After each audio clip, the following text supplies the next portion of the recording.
He will never repeat this year again as he gets older. It's not happening. That's not the way the world works. In the NFL, when you get older, your numbers dive. That's all there is to it. Why did you play him for as long as you played him against Dallas if you weren't going to play him this week to break the record? I mean, you left him in that Dallas game forever. Pharrell Coast to Coast, only on SportsGrid. I know people are getting after Cole Anthony. Folks, it was a bang-bang play. You know, you got to give Cole Anthony props for diving with a loose ball. Yeah, was it a little bit, reckless? Maybe. But at the end of the day, for people to go after Cole Anthony and think this is a dirty play, you don't know ball. Betting above the rim, only on SportsGrid. The Bostonian versus the Book. I remember one time, I don't know if Kenny will remember this, I said put 100 on, I think I left it on a text. Put 100 on this horse that won, and then Kenny called me back later and goes, hey, I never got the text. And I'm like, no. Oh, yeah. Remember that, Kenny? I would never stiff anybody. When he texted me as they're loading into the gate, maybe, like, it's too late. The Bostonian versus the Book. Statement from Giants president John Mara. Joe Shane and Brian Daboll will continue in their respective roles with the organization. As disappointing as the results of the season have been, Steve Tisch and I remain confident in the process that Joe and Brian have implemented. The Giants, an absolute train wreck, and I love it. The Early Line, only on SportsGrid.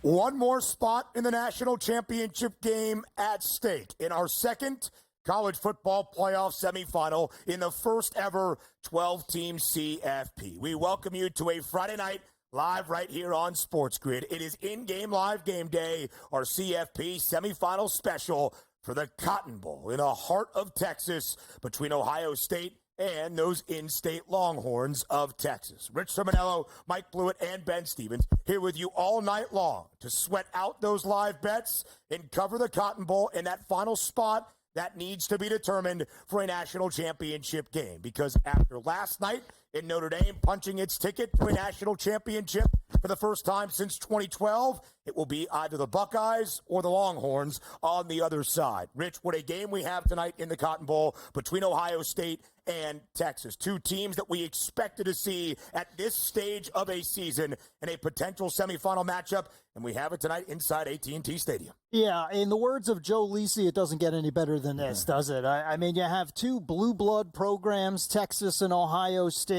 Texas with two thrilling wins, Clemson, Arizona State in what has been the best bowl game so far this postseason, and Ohio State has just been a locomotive going through Tennessee, going through Oregon, handing the Ducks their first loss of the season. So, Mike, is Ohio State a little bit cocky at this point? Or are they overlooking Texas? You know, Texas is battle-tested, but Ohio State is not at this point. Yeah, I think it'd be hard-pressed to find them overlooking a game like this, but I think it's fair to wonder, given the fact that so much of the money is on Ohio State, so much of the expectations are for them to win, can they rise to the occasion week after week? It's not like they are playing a far inferior opponent. This is one of the best teams in the country. They were ranked number one at one point during the season, so we are seeing two of the best defenses match up with one another. Can Ohio State's offense continue to function in the way that they did the previous two games and at points during the season? The two best scoring defenses throughout the regular season in college football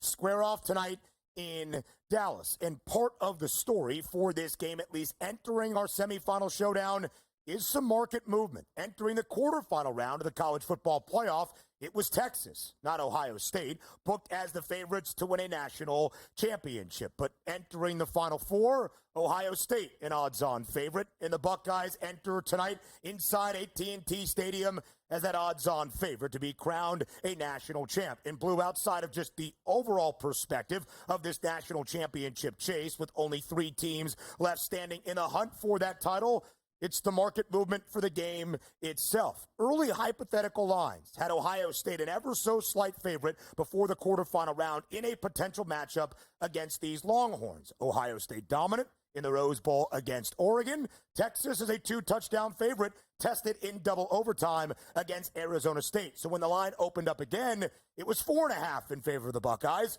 You mentioned all of the money that has come in to back Ohio State as well. A 5.5-point spread is where we stand, about 10 minutes away from kick tonight inside AT&T Stadium, with a total working its way down at 51.5. So, Blue, tell me, do you believe this market movement in terms of the spread is an overreaction based on quarterfinal performances, or does it feel fitting for tonight's showdown in Dallas? Great question. I think it's difficult to answer in this sense. It's always going to be an overreaction when you see a performance like that out of somebody like Ohio State against the opponent that they played in Oregon. However, I am of the opinion that they're the best team left. I think I'm not going to be surprised if Texas wins this game, but it is going to be a real challenge for them to contain Ohio State and, frankly, to pick up yards on Ohio State. Quinn Ewers has not played his best football for most of the season compared to past performances, but this will be something that I certainly have reacted to it in a way that I have a lot of Ohio State props. I've had futures on Ohio State for a long period of time. So I'm not overreacting to it, but the market will always do that when you see a blowout. The overreaction to me is the Michigan game. I mean, I think that's the overreaction at this point. Ohio State is the team today that we thought they'd be all season. And listen, I understand during the regular season there were hiccups. There was the loss to Oregon at Outson Stadium. Obviously, the season ender against Michigan. But when you look up and down this roster, I mean, it's a $20 million NIL roster for a reason. There really are no weaknesses. Yes, offensive line, couple of key starters have been out for a while. Seth McLaughlin, in particular, at the pivot, is out. But this is still the Ohio State team that we thought. So if you want to talk overreactions, I think it might be the Michigan game. This is still the best team in the country and still the most talented team in the country. I think it's a very fair point. The team that we are seeing right now throughout the college football playoff, the 25-point blowout over Tennessee in the shoe, and then the impressive start and finish at the Rose Bowl in Pasadena on New Year's Day to exact some revenge against Oregon, is the team we expected the Buckeyes to look like throughout this season. Maybe a loss for a 4th consecutive year in the game spurned on Ryan Day and his Ohio State crew to be at this stage tonight. Ohio State with an average margin of victory so far in the college football playoff of 22.5 points per game, a 5.5-point favorite. But Rich, right back to you. Texas hasn't been an underdog all season long, including in the only 2 losses this year for the Longhorns against Georgia. The last time that Texas under Steve Sarkisian was a dog was week number 2 of last year's regular season on the road in Tuscaloosa against Alabama, and that was an outright victory for Quinn Ewers and the Longhorns. If Texas is to keep this game within margin, if the Longhorns are able to pull off an outright upset tonight, how does Texas get it done? To me, Ben, it all comes down to Quinn Ewers because I don't have a lot of faith in this Texas ground game. We saw it against Arizona State, trouble running the ball. I talked about injuries on the Ohio State offensive line. Texas has been banged up as well. Like the running backs, quality players, Jaden Blue, Q Wisner, 2 terrific backs, but I don't think they're going to run well against this front 7 of Ohio State. This is really about Quinn Ewers. I mean, he has to play a complete game. He almost has to play a flawless game to beat this Ohio State team. So can Quinn Ewers do it? Can he play 4 quarters of turnover-free football, stay healthy, handle that pass rush of Ohio State, which you know he's going to see all night? Yeah, but this is also a multifaceted approach, right? Clearly, Ewers will have to have the game of his life in order to keep pace, but this is also on the defensive side, which Texas has an incredible unit. The amount of experience on both defenses is really incredible. Ohio State's 11 starters all are juniors or 5th or 6th-year players in a couple of instances, so we have guys that are up to the task of stopping Texas. Does Texas, who plays a ton of zone, can they sit there, force Will Howard to matriculate the ball down the field without making mistakes? I don't think it's the right approach against an offense with this level of talent, but that's how they played all year, Rich. 240.5 is the passing yards prop for Texas's signal caller in Quinn Ewers. 244 and a hook is the number for Ohio State's quarterback in Will Howard. And Blue, of course, that was a story of the Rose Bowl. Ohio State starting quickly, offensively, early, and often. And it was Will Howard and the outstanding true freshman wide receiver, Jeremiah Smith. 7 grabs, 187 yards, 2 touchdowns against the Ducks in Pasadena. There are so many pieces of this offensive arsenal for Will Howard at his disposal. What do you expect the scheme to look like for the Bucs tonight against Texas? Clearly, there's no reason to ever back off just feeding the ball to Jeremiah Smith. And if Texas throws everything at him, good news, they have guys like Ibuka and others that will be able to pick up the slack. Explosive plays out of Travion Henderson in the previous game. Judkins obviously toted the rock more than anybody in that game, but it'll start with Smith. There's no reason in my mind, for them to deviate that until he's stopped or it creates some issues for them offensively. Yeah, to me, one of the biggest storylines of the postseason, Ben, I'd love your take on it, is Will Howard, because, he was criticized the end of the Oregon game, the Michigan game. I know a lot of people, myself included, I was asking folks, can you win a national championship with Will Howard? Mm-hmm. Nice quarterback from Kansas State, physical quarterback, but not necessarily an elite throwing arm. But these past 2 games, he has found his confidence. He has found his rhythm. When Will Howard is in rhythm, it unlocks all of the potential of that Buckeyes offense. We'll talk our best bets for the Cotton Bowl as we are just moments away from kick tonight in the heart of Texas. Up next on SportsGrid.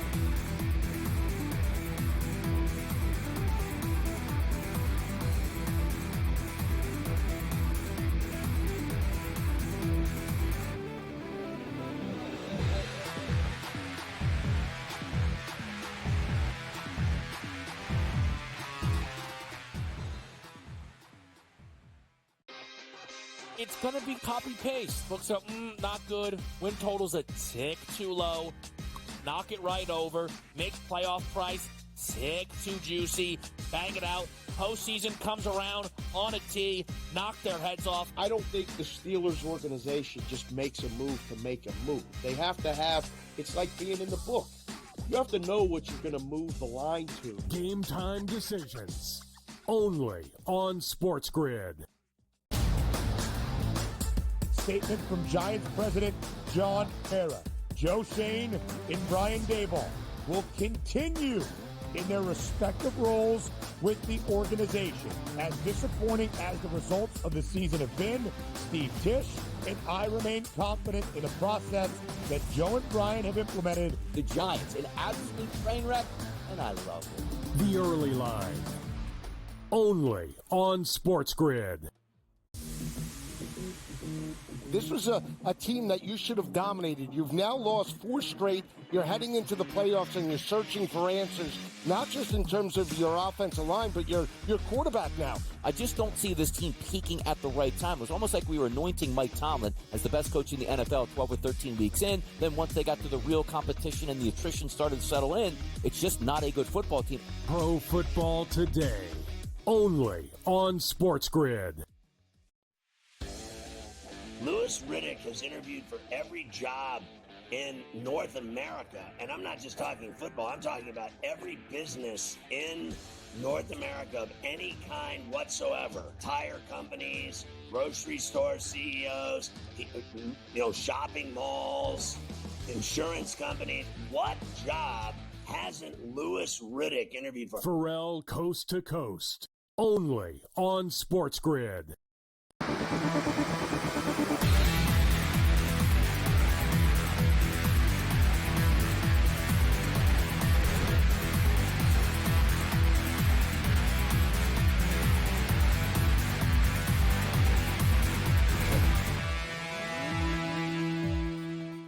We are just a few minutes away from kick tonight in our second of 2 college football playoff semifinal matchups in Texas. It's the Cotton Bowl between the Longhorns of Texas and the Buckeyes of Ohio State. So, as we are just moments away from kick, the numbers that you need to know in the best bets for tonight's game at the Cotton Bowl. A 5.5-point spread is that closing price in favor of Ohio State. Our total at 51 and a hook. Rich, let's start with you. Your best bet for tonight's Cotton Bowl between the Longhorns and the Buckeyes is what? Well, I'll keep it simple. I like Ohio State. I don't think it's going to be a blowout. I think we're going to see a much more competitive game. I think this will be 4 quarters back and forth. Ohio State by 8 to 10. I like the Buckeyes. In terms of some, sort of different, I like Arch Manning as an anytime touchdown. I saw it I got in at plus 700. Arch Manning, I think there will be packages for him. Utilize his legs, complement the passing of Quinn Ewers. Arch Manning anytime touchdown. That's my favorite for tonight. I'll go with Ohio State minus 3.5 in the first half. I do like Ohio State to win the game since they've gotten off to really good starts in the last 3 weeks in particular, last 3 games, in particular, 21.7 points per game in the first half. So I'll roll with that. I think they have an edge on Texas going into halftime. I do believe there are some advantages for this Ohio State offense to attack Texas on the ground. The rush defense for the Longhorns this year, not nearly as elite as every other category of this Pete Kwiatkowski defense that he has coordinated throughout the past few seasons in Austin. So give me the athletic quarterback, Will Howard, over 10.5 rushing yards. The closing prop on Ohio State signal caller, 12 and a hook. So maybe the market agreeing with me. We are just minutes away and now seconds away from kick at the Cotton Bowl inside AT&T Stadium. The Longhorns will get the ball first. One more spot available in next Monday night's national championship game in Atlanta. The winner tonight at the Cotton Bowl between Ohio State and Texas will, of course, take on Notre Dame. We'll have some time throughout the show to maybe talk about the Fighting Irish being in the national championship game in year number 3 under Marcus Freeman. But one of the beautiful things about what we get to do here on In-Game Live Game Day, our CFP semifinal special, is sweat out the best bets we just gave to you alongside all of you and present those live odds opportunities to dive in to make some money throughout this game to kick off a new year in 2025. And Rich, Texas gets the ball first. Quinn Ewers, the signal caller. You called him the X factor for this matchup. If the Longhorns are going to have success, that closing prop on Ewers, 240 and a hook. Yeah, I think he's going to have to be the guy. I mean, this Ohio State defense is so fast. Love what Jim Knowles does. Underrated defensive coordinator. If you look at the parts of the Ohio State defense, Ben, you've got a lot of hybrids. Guys like Cody Simon, kid from New Jersey, can rush the passer, defend the run. You have Lathan Ransom. You have Caleb Downs. I mean, you have so many versatile players on that defense. So it's going to be up to Quinn Ewers to be maybe not perfect, but he's going to have to be outstanding. And Steve Sarkisian's got to have a more open game plan for this game as well as Texas closes in on a first down here. Yeah, so what I would say, the one stat that I kept looking at throughout the week is I just wonder, because we never get a chance to talk about it right off the top, and it's not necessarily going to be the most important part of the game, guys, but both of these teams' red zone efficiency is incredible. The top 2 teams in the country. So do the kicking games become a big part of it? We saw Auburn have to struggle with his kicks against Arizona State.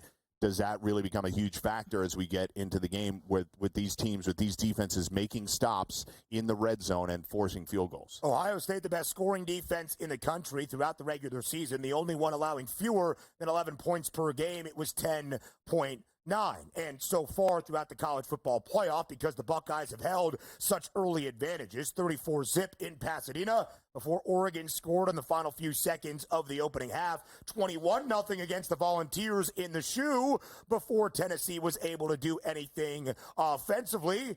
This Ohio State offense has not had to play from behind, and the defense has been able to get after the quarterback.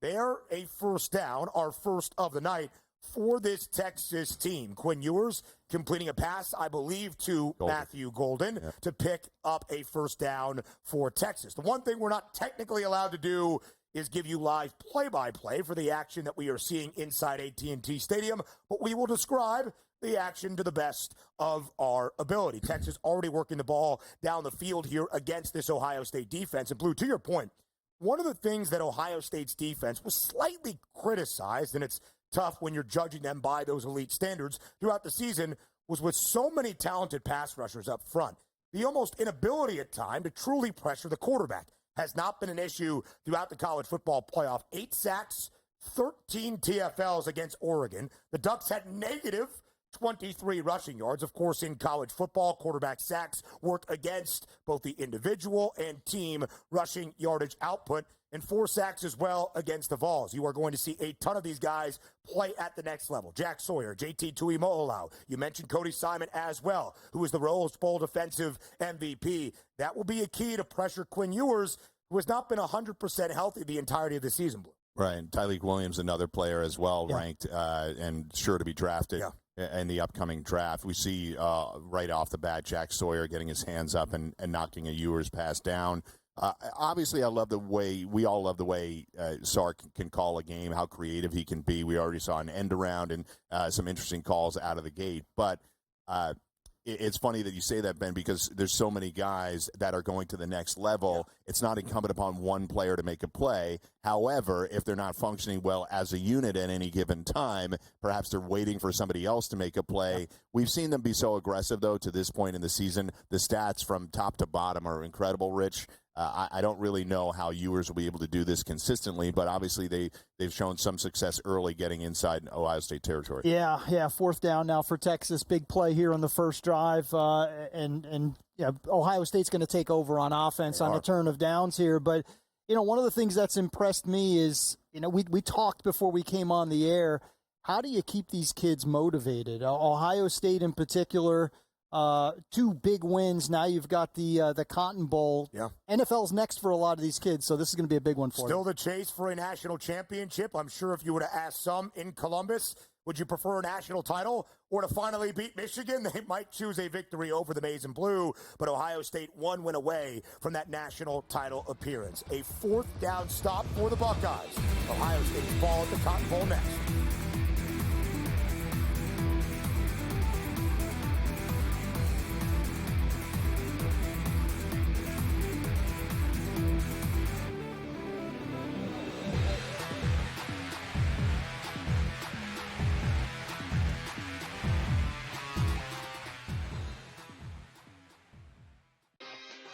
It's going to be copy-paste. Books up, not good. Win total's a tick too low. Knock it right over. Make playoff price tick too juicy. Bang it out. Postseason comes around on a tee. Knock their heads off. I don't think the Steelers organization just makes a move to make a move. They have to have, it's like being in the book. You have to know what you're going to move the line to. Game time decisions.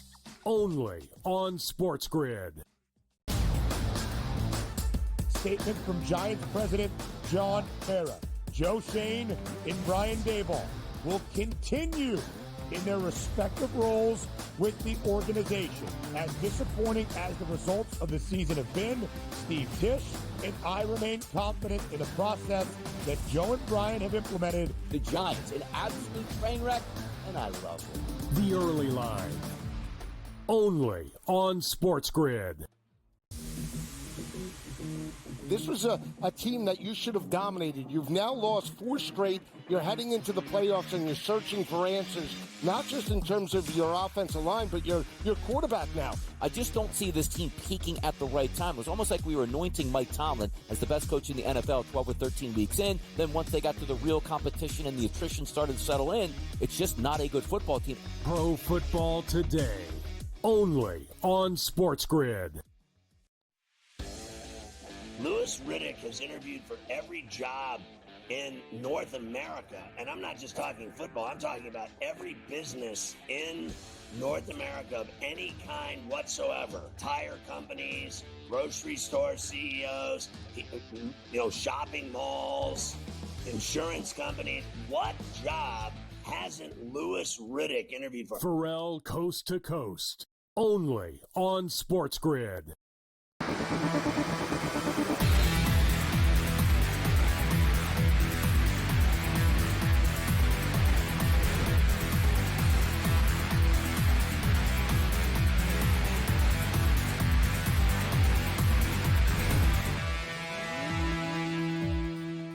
Our first critical moment at the Cotton Bowl tonight in Dallas between Texas and Ohio State. The Longhorns electing to go for it on 4th and 3 from Ohio State's 36-yard line. Incomplete pass from the right arm of Quinn Ewers. So Ohio State takes over after forcing a turnover on downs. First play for the Buckeyes was on the ground. A run to Quinshon Judkins to pick up a couple, but now third and I would say manageable for this Buckeyes offense. And again, when you are Ohio State, when you're Chip Kelly, the first-year offensive coordinator for the Bucs, you have so many different pieces, Rich, to which to utilize. Jeremiah Smith, the outstanding true freshman wide receiver. A duo in the backfield of Quinshon Judkins and Travion Henderson, who has come on very strong throughout the college football playoff.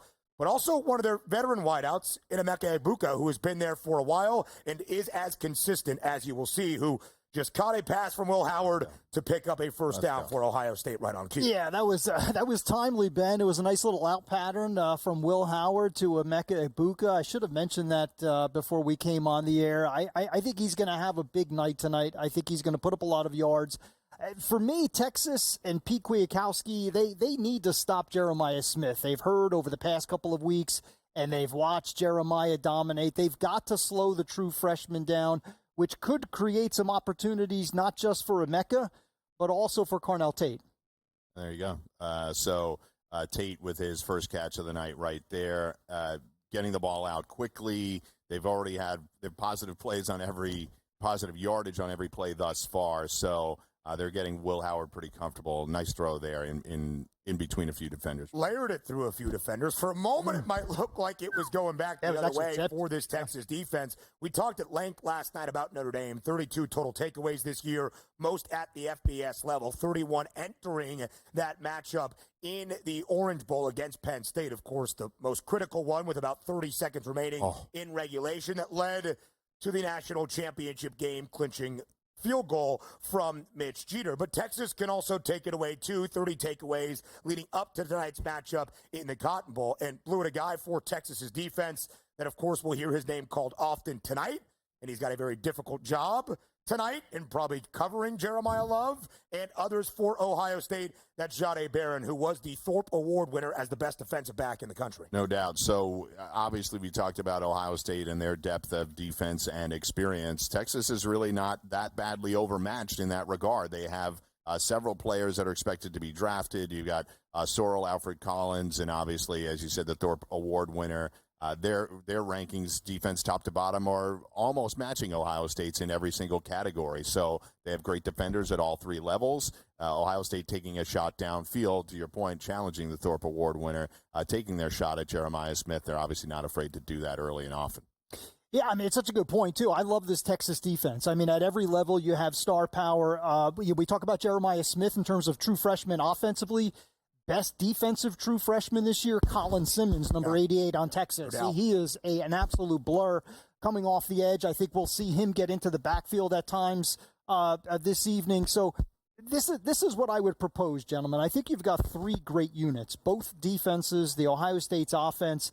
To me, Texas's offense is not great. Texas's offense is very good, not necessarily balanced. So what do we see from Texas's offense when they get back on the field? Another third down for Ohio State.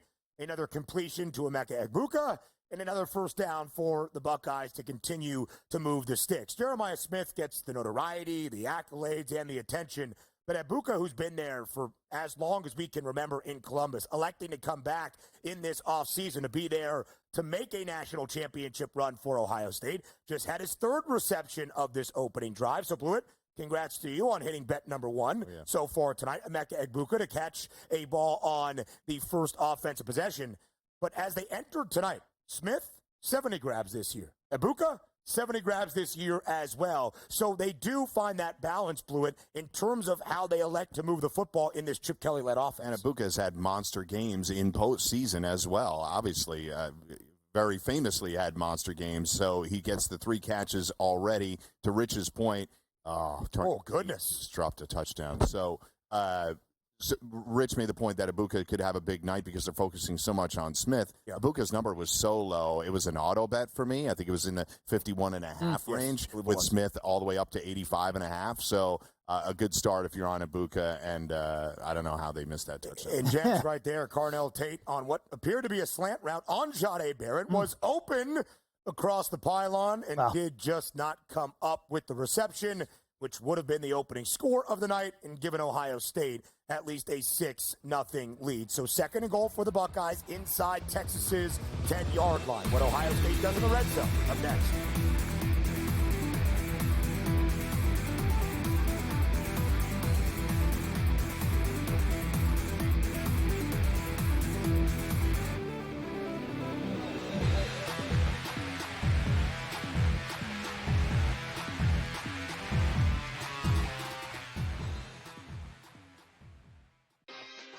It's going to be copy-paste. Books up, not good. Win total's a tick too low.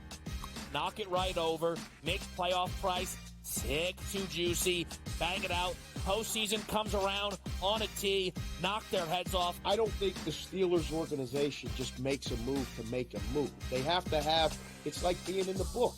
You have to know what you're going to move the line to. Game time decisions. Only on SportsGrid.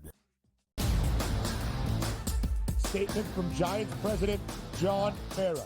Joe Shane and Brian Daboll will continue in their respective roles with the organization. As disappointing as the results of the season have been, Steve Tisch and I remain confident in the process that Joe and Brian have implemented. The Giants, an absolute train wreck, and I love it. The early line.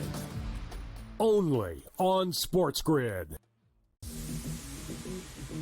This was a team that you should have dominated. You've now lost 4 straight. You're heading into the playoffs and you're searching for answers, not just in terms of your offensive line, but your quarterback now. I just don't see this team peaking at the right time. It was almost like we were anointing Mike Tomlin as the best coach in the NFL 12 or 13 weeks in. Then once they got to the real competition and the attrition started to settle in, it's just not a good football team. Pro Football Today. Only on SportsGrid. Louis Riddick has interviewed for every job in North America. And I'm not just talking football. I'm talking about every business in North America of any kind whatsoever. Tire companies, grocery store CEOs, shopping malls, insurance companies. What job hasn't Louis Riddick interviewed for? Pharrell Coast to Coast. Only on SportsGrid.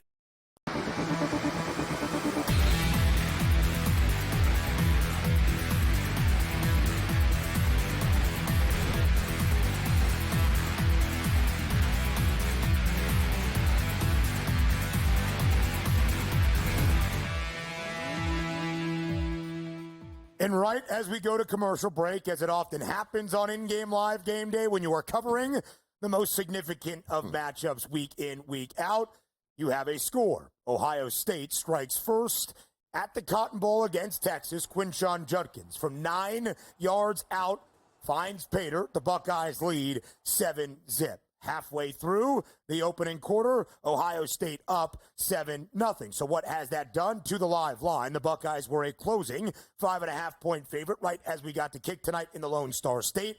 Now a 12.5-point number, Mike Blewitt, in favor of those Buckeyes. Total up by a point from where it was at the closing number. 51 in the hook is now 52.5. Ohio State has been impressive early and often in their first 2 college football playoff games. Looks the same tonight in Texas. Yeah, easy start for them. At least you guys got the key game-winning field goal last night live, though, right? When you were on In-Game Live. That's ugly. Timing was tough. You're here. The timing was tough. I'm here to support you.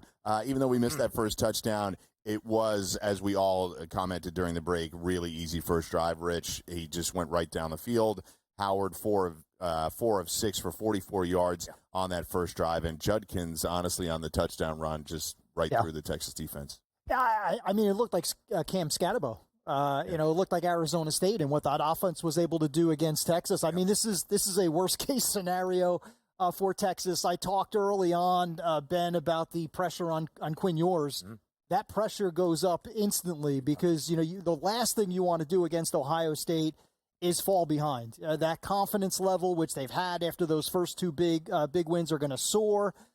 Quinn Ewers has got to at least get a couple of first downs, start to move the ball downfield. Of course, I wouldn't mind if Arch gets a couple of looks here because I have money on Arch scoring tonight. Arch Manning has not thrown a pass since the blowout win for the Longhorns against Florida. but he has been utilized almost as a battering ram on short yardages for this Texas offense. And it is interesting to see that drastic shift in the odds because the Buckeyes were a 5.5-point favorite, laying 3.5 in the opening half. They were expected to be out front and ahead throughout most of our action tonight in the Cotton Bowl. So, Blue, to see Ohio State score on its opening offensive drive and a 5.5-point number move up by 7 points, a full touchdown, is a little bit interesting because normally that number might be 9.5, maybe even slightly into double digits at 10 and a hook. To get all the way to 12.5 in favor of the Buckeyes was a big move by the sportsbook. Totally. I think it's unusual, really, for a jump like that. It probably indicates that there's even more money pouring in on Ohio State to push that number further up.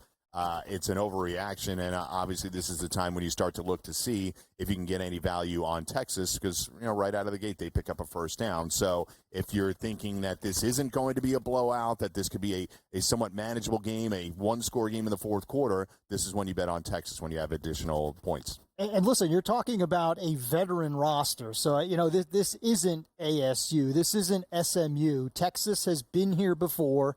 Texas was here last year. They have a veteran squad. We've talked about it before. Both of these two teams, you look at the offensive and defensive lines combined as Texas now moves into Ohio State territory, quickly answering against that Ohio State defense. Veteran squad, veteran coaching staff, Steve Sarkisian, I don't think they'll be rattled by the early deficit. Ryan Wingo, a burst of speed up the left sideline for Texas. Second consecutive first down on 2 straight plays for the Longhorns. And again, quickly a move by the odds makers. Live line now 7.5 in favor of Ohio State. So a little bit reactionary after one good defensive possession for Ohio State, but really just one good set of downs. And then Texas has at least moved the football a little bit here. And that'll be important, right? Because you obviously do not want to be where either the Ducks or the Volunteers were, trailing by 3 or 4 or even 5 scores, basically 15 minutes into the game. So for Texas to possess the football here, Rich, to hold on to the football, to get Quinn Ewers in a rhythm, that is going to be key. We haven't seen much success for Texas really even attempting to run the ball, though, so far. Just where I was going to go, in fact. You took the words out of my mouth. Run play here, but you're right. They've almost abandoned the balanced offense. They've almost abandoned the running game right now, seeing that Ohio State is having so much success at the line of scrimmage. Watch the way the Texas offensive line is being pushed back, Mike. Ohio State, like they've done in the last 2 games, dominating the line of scrimmage with their veterans up front. And I think Texas right now is saying, listen, this at least at this stage, this might be Quinn Ewers' game. And one of those rushes an end around to Ryan Wingo as well in the first drive. So the one thing I would say is that the Arizona State-Texas game, we all know, it was wild, right? It got particularly crazy in the second half, in the fourth quarter, and ended up being an exciting game. The one thing I do give Texas credit for is after they blew the lead, they could have folded. We've seen teams do that many times. They were able to get through it. You could talk about the targeting call and the missed field goals and all the mistakes that they made or maybe got away with, but they did pull off the victory. They were able to fight through overtime and get that win. So this is not a team that I think is going to fold because they're down 7-0. It's not a big deal right now. It's a really good point as well, because with some criticism for Quinn Ewers, who unlike last season has not stepped up in the biggest of games this year for the Longhorns. He threw his interception in that game in the Peach Bowl that led to Arizona State tying up the football game. How did he respond? He threw for 322 yards, 3 touchdowns, and a pick, but the second sack of the night for JT Tuimoloau for this Ohio State defensive front. And again, they are wrecking havoc as they had throughout the college football playoff. 12 total sacks in the CFP, only 37 total sacks throughout the regular season. They have certainly upped what they have done. 35 sacks, rather, fewer than 3 per game. They've been averaging 6 per here in the college football playoff. That was on 3rd and long for Texas. It will force a punt. The Longhorns send it back to Ohio State, who will take over around its own 10-yard line. And, Rich, that's exactly what Texas could ill afford, not to move the football all that much into Ohio State territory on the plus side of the field, and to quickly punt it back about a little less than 3 minutes to Ohio State's offense. Yeah, now the onus is on the Texas defense. I mean, you cannot go, it's early. Obviously, I don't want to be hyperbolic about this. You don't want to go down double digits this early against an Ohio State team that has really been feeling it throughout the postseason. So key drive for the Texas defense. Let's go back to the last drive, though, guys. That sack really was a coverage sack. I've been impressed so far with the Ohio State defensive backs and how they're sticking to those speedy Texas receivers. Matthew Golden, you mentioned Ryan Wingo. Right now, the Ohio State defense is feeling it, and they're feeling it at the line of scrimmage as well. And that's been a huge key for this Ohio State team. All the returners, all of the experienced Denzel Burke in that secondary as well. And you mentioned the sensational Alabama transfer, Caleb Downs, who has been great this year, both on defense and on special teams. I'll tell you something that I just bet, as we have about 2 minutes left in this segment until we get to commercial break, before Ohio State's second offensive possession. I think they're feeling good, right? We have a live double-digit spread in favor of the Buckeyes. Chip Kelly takes a shot here. I bet completed pass, first play for Ohio State's second drive for Will Howard to connect with somebody. It's been a lot of Emeka Egbuka to start for this Ohio State offense. I bet it at a plus 185 price. I think the Buckeyes are playing with a ton of confidence, and I think they'll let their veteran quarterback air it out. I'm with you. So I had Will Howard over 61.5 passing yards in the first quarter. I just sort of expected a drumbeat of them trying to get the ball into the playmakers' hands. I don't think they're ever going to look back from doing what they did against Michigan. So I'm with you. I think they're going to come out firing. They have been incredibly impressive so far. A fourth down stop against Texas on the opening drive of the game, forcing a punt by the Longhorns on the second offensive possession. And, Rich, we're getting to a dangerous territory now for Texas, again, reflected in that live spread, back up north of double digits, 10.5 in favor of the Buckeyes. Yeah, again, key drive. You don't want to fall behind by double digits. I also want to mention the Ohio State offensive line. I think it doesn't get enough credit right now. Two key starters, top center in the country, Seth McLaughlin, Josh Simmons, who could be a first-round draft choice next year. They've had a merry-go-round on that offensive line. Yeah, 24 different combinations this year. And as of now, just one drive, but Will Howard not experiencing much pressure. That's impressive. He is sitting back there. He has his time. It led to a lot of completions with Emeka Egbuka on that first drive. We'll see what drive number 2 has for this Ohio State offense next.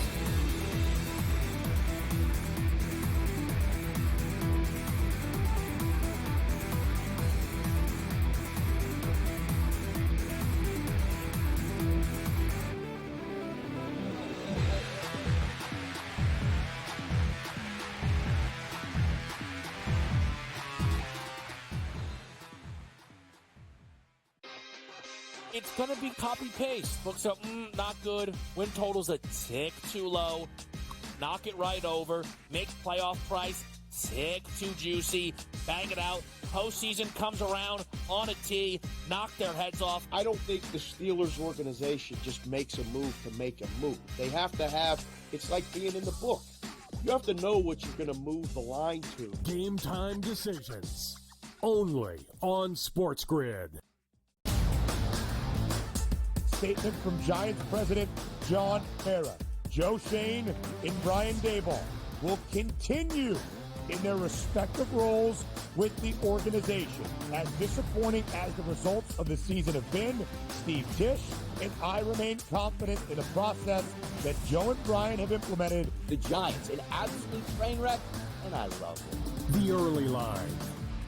Only on SportsGrid.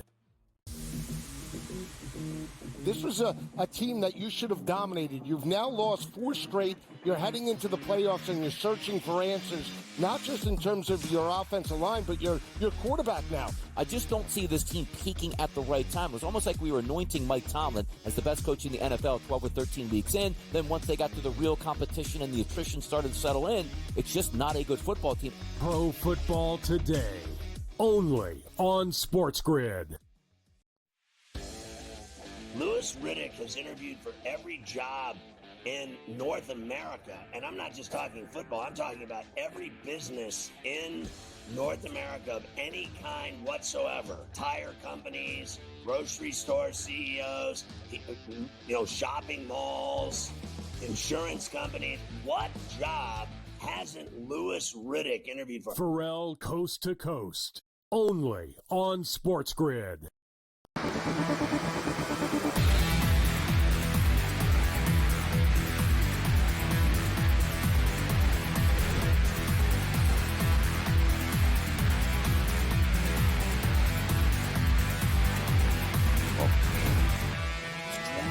Trev.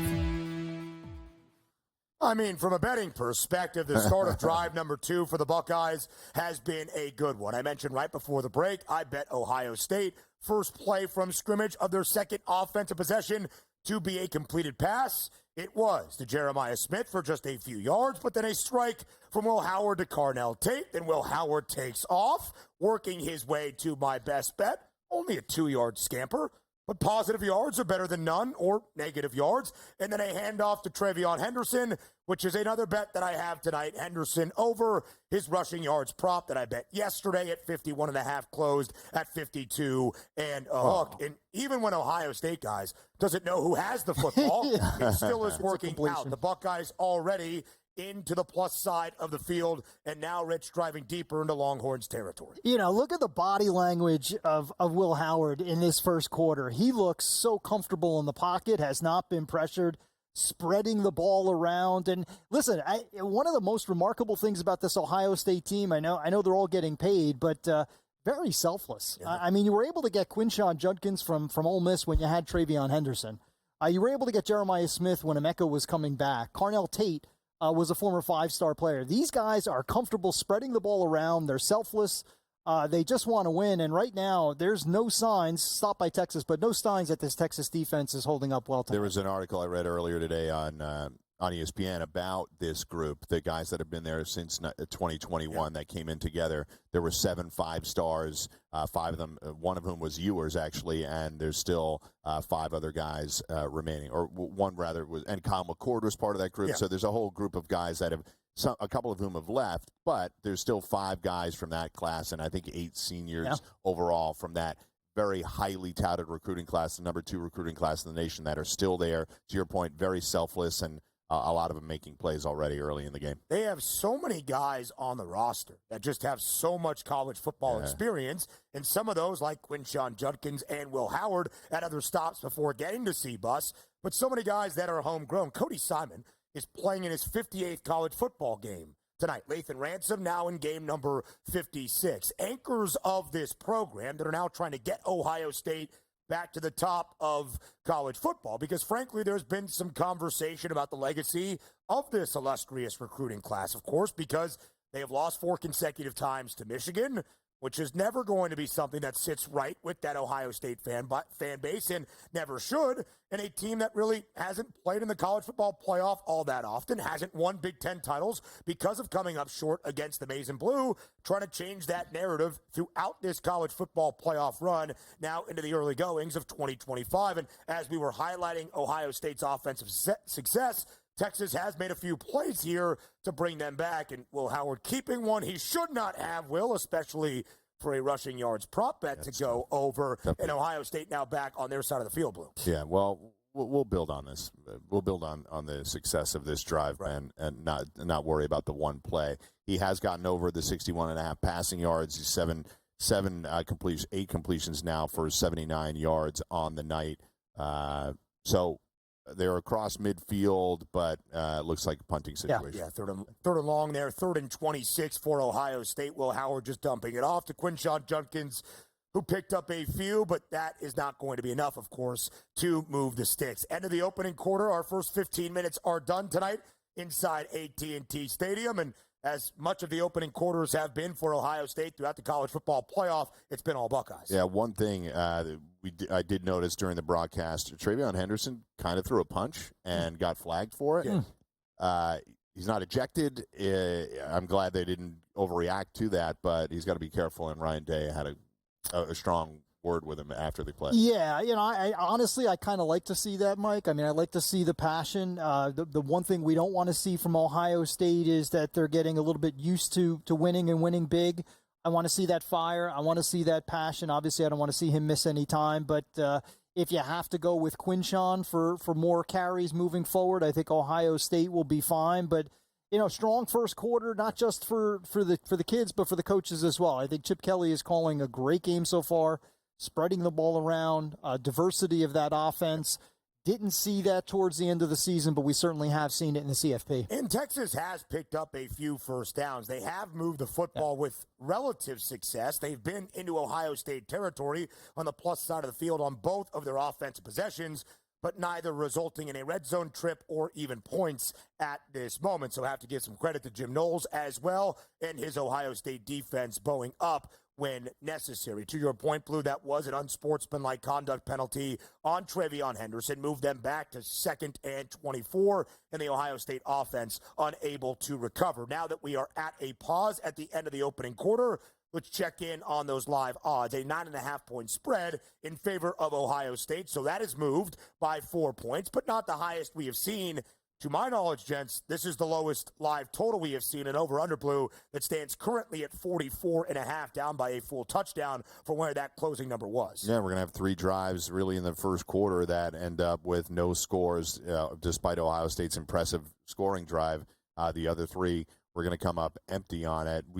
Keep in mind, a few minutes ago, we were talking about Texas getting 12.5, and they're going to have the ball down 7 with an opportunity to tie this game, Rich. Yeah, possibly deep in their own territory, too, which could be precarious for Quinn Ewers. We'll see what happens on special teams, and if the punting team can pin Texas deep, I think that would be huge for Ohio State. Again, they've been pinning their ears back throughout the first quarter and doing a great job in getting to the backfield in Quinn Ewers. If they're inside the 10, I think finally Texas might have to run the ball a little bit more. I think my biggest concern that I've seen so far through that first quarter is just a complete lack of pressure that Will Howard has seen. Yeah. Now, on his running play, he did get swarmed, but to Ben's point that he made, that penalty really killed that drive, and I think it's why Ryan Day was so upset. It puts him in a punting situation, but Will Howard, when he dropped back to pass, untouched. And outside of the penalty, the offensive plays called by Chip Kelly have worked very, very well. Colin Simons making his first play in this game, or as he was able to wrap up Will Howard there. So a punt coming up for Ohio State on 4th and very long, the first play of the second quarter. So we talked about that first play from scrimmage for that offense on the ensuing possession. I just bet Texas incomplete pass, even deep in their own territory. I do believe they try to let Quinn Ewers air it out if they are going to be deep in their own territory. Almost a mistake, but the Longhorns retain possession. More on SportsGrid next.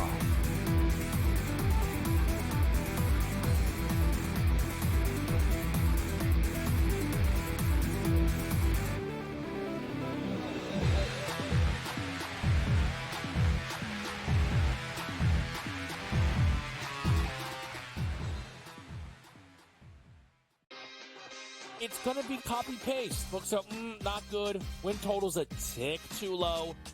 Knock it right over. Make playoff price tick too juicy. Bang it out. Postseason comes around on a tee. Knock their heads off. I don't think the Steelers organization just makes a move to make a move. They have to have, it's like being in the book. You have to know what you're going to move the line to. Game time decisions. Only on SportsGrid. Statement from Giants president John Mara.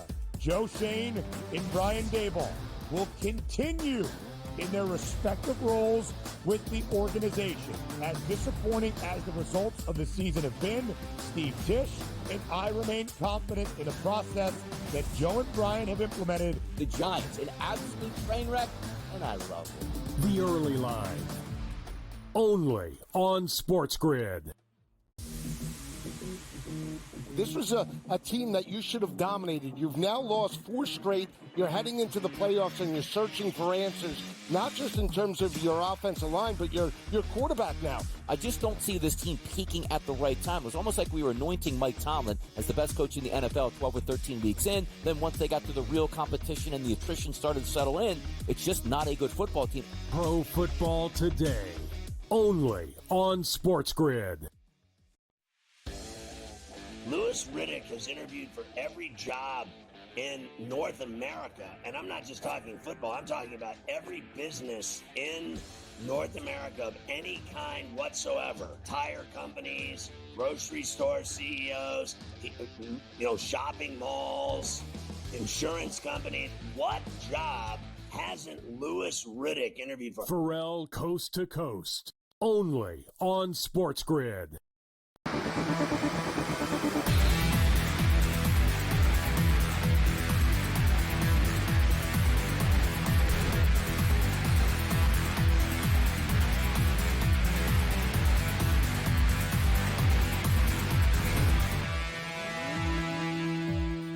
Right as we were going to break, live right here on In-Game Live, Game Day, our CFP semifinal special, Texas was receiving a punt. It was Silas Bolden who took one to the house in the Fiesta Bowl, or in the Peach Bowl, rather, in the quarterfinal round against Arizona State. Had some green grass inside the Cotton Bowl, inside AT&T Stadium.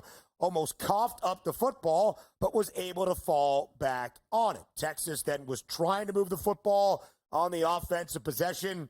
Not much doing, and yet another sack for this Ohio State defensive line. So, 4th and long upcoming for the Texas Longhorns, and another punt. Ball actually did fall on the turf there of the sack of Quinn Ewers, but recovered by that Longhorns O-line. So, yet again, regardless of the strip sack or not, Texas punts the football back to Ohio State, able to at least change field there and get it deeper into Ohio State's own territory.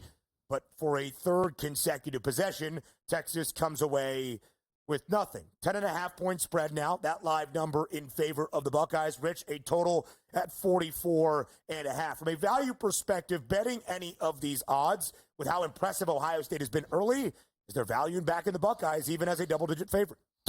Yeah, I'm looking at the line of scrimmage, guys. I mean, to me, that's what's standing out more than anything else. Texas is getting blown up at the point of attack. I mean, right now, there is nothing that they can do to slow down the Ohio State pass rushers. That, to me, has been the most telling film that we've watched over the first 16 or 17 minutes. We came into this game, Mike, thinking that Texas would struggle to run the ball. I don't think that's going to change. If Quinn Ewers continues to get pressured, I don't know how they're going to complete passes. So, Ben, to your question, there might be some value in backing Ohio State in-game at this point. I mean, they've called 9 passes so far. They've run the ball 7 times. Ewers has obviously gone dropped to the turf on a couple of occasions as well. So they have 5 net rushing yards at the moment. If this starts to become a situation where Ewers is dropping back at the rate that he has to in order to make something happen, the pass rusher is going to take over. It's going to be a really long night. You start to talk about Arch Manning. I'm not saying Ewers gets benched in any way, but you start to think of packages to bring Arch in just to try to make something happen in the run game. Yeah. Now, I don't know if it would be wise to bench Quinn Ewers, but the offense is giving you absolutely nothing at this moment. And we have seen Steve Sarkisian, even in the biggest games this year for Texas, make that move. Regular season matchup, October 19th, end of the opening half. After Quinn was playing terribly to start against Georgia, he put in Arch Manning. Not because of injury, but because he believed that Arch was the right move, who also turned the football over, and then Quinn Ewers played in the second half.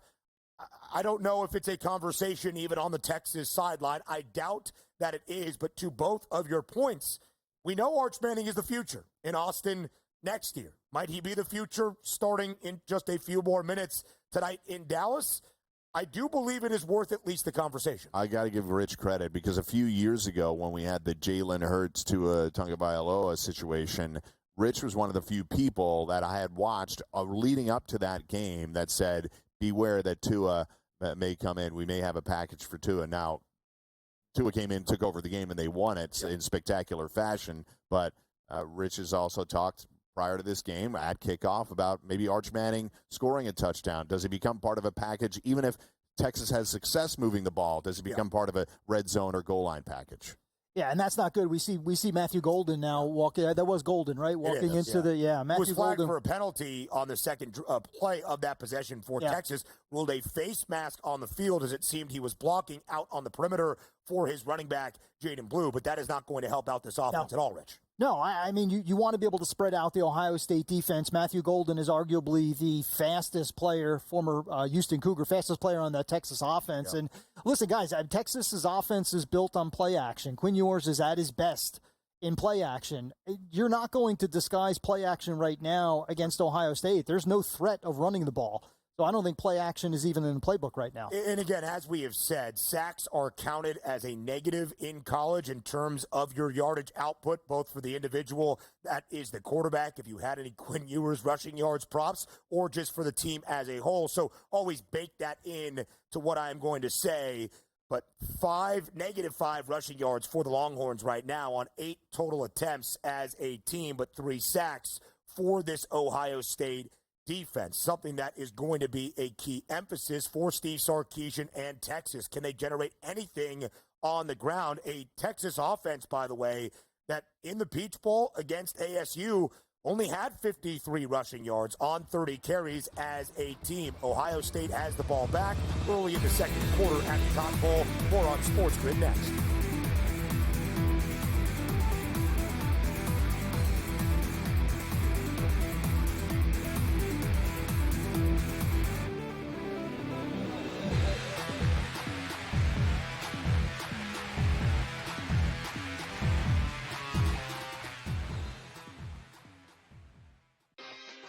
It's going to be copy-paste. Books up, not good. Win total's a tick too low. Knock it right over. Make playoff price tick too juicy. Bang it out. Postseason comes around on a tee. Knock their heads off. I don't think the Steelers organization just makes a move to make a move. They have to have, it's like being in the book. You have to know what you're going to move the line to. Game time decisions. Only on SportsGrid. Statement from Giants president John Mara.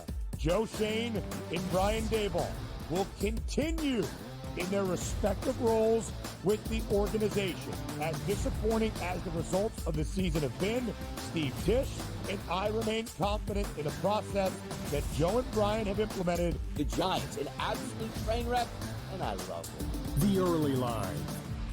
Only on SportsGrid. This was a team that you should have dominated. You've now lost 4 straight. You're heading into the playoffs and you're searching for answers, not just in terms of your offensive line, but your quarterback now. I just don't see this team peaking at the right time. It was almost like we were anointing Mike Tomlin as the best coach in the NFL 12 or 13 weeks in. Then once they got to the real competition and the attrition started to settle in, it's just not a good football team. Pro Football Today. Only on SportsGrid.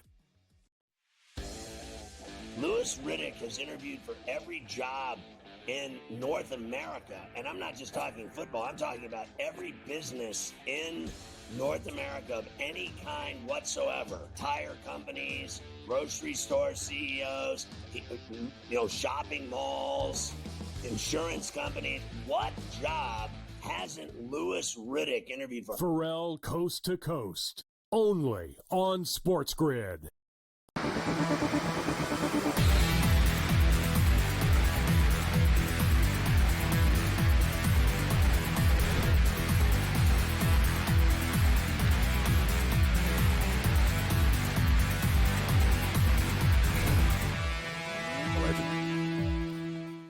Ohio State with the football near midfield right now. 3rd and long upcoming for this Buckeyes offense. Pete Kwiatkowski and this Texas defense trying to get off the field desperately. Still over 10 minutes remaining in the second quarter, of course, in our opening half. A good throw by Will Howard, but unable to be completed off the hands of Emeka Egbuka, who has been the guy that Will Howard has targeted in large part tonight. A couple of stats just so we can present them. Will Howard, 11 of 15 for 103 yards over that first quarter passing yards prop for the Buckeyes. We had the conversation, Quinn Ewers versus Arch Manning, if it was even a realistic conversation to be having here on the desk, and certainly on Texas's sideline inside AT&T Stadium. If you were to look just at the box score, Ewers is 6 of 9 for 75 yards. It hasn't been terrible, but they haven't really been able to move the football downfield much, Blue, against this Ohio State defense. Yeah, and there was a 22-yard pass, which I believe was the first or second play of the game on offense. So since then, really nothing in the last 20 minutes. Yeah, it's a we clap for punts that are down inside the 10-yard line with a little bit of backspin, folks. Heck of a punt right there. So, back to, so yes, they clearly we're still seeing them struggle to move the ball with any consistency. On the flip side, while Will Howard is sitting back there, we talked pregame about this. Texas plays nearly 80% of their coverage in zone, and they are keeping a lot of guys off the line of scrimmage. They are going with a standard rusher, not sending extra people. So they're going to force Will Howard to throw into some tight windows, which he's done with a little bit of success, but 3rd drive in a row, nothing. Yeah, I mean, listen, right now, You got to find a way to put pressure on Will Howard. I talked earlier about Will Howard in rhythm changes everything for Ohio State. It changes the potential of all of those weapons, all of those skill position players. Haven't seen that at all. Will Howard has faced no pressure despite that golf ball that he has on the back of his left hand that we saw, the middle of his knuckle. But they need to find a way to get a pressure. Someone like, I mentioned Colin Simmons, Trey Moore. Trey Moore is a good example of a hybrid linebacker who is more of an edge rusher, outside linebacker. They need to turn someone loose and get some pressure on Will Howard. They probably could use something like a turnover, big special teams play. Texas gets the ball back now. Listen, I mentioned Arch Manning. I don't think we're going to see him anytime soon. This is really not about Quinn Ewers. Quinn Ewers has been fine. I think this is speaking more to the Texas offensive line. If they can't block Ohio State, you could put Vince Young back there 2005, and it's not going to make a difference. Well, they're not running. He's got 3 sacks. They have 3 sacks already. And right now, there is not much of a run game to speak of for this Steve Sarkisian offense. Even Quintravion Wisener, who they're trying to get the football to, 3 carries, 4 yards. It was really an end around to the speedy freshman wide receiver in Ryan Wingo. That was the only real positive rushing play Texas has for 6 yards. And there was some good news for this Texas O-line. Cameron Williams, one of the better guards in the SEC, back for this game, did miss the Peach Bowl against ASU. But they're having issues stemming Ohio State's front throughout this game. And JT Tuimoloau, who is going to play on Sundays, probably could have played on Sunday this year, a sack and a half already. Sonny Styles also has a sack recorded. I am intrigued by the offense, right? Because as we look at our total right now, down by double digits from the closing number before kick tonight at the Cotton Bowl. It was 51.5 pregame.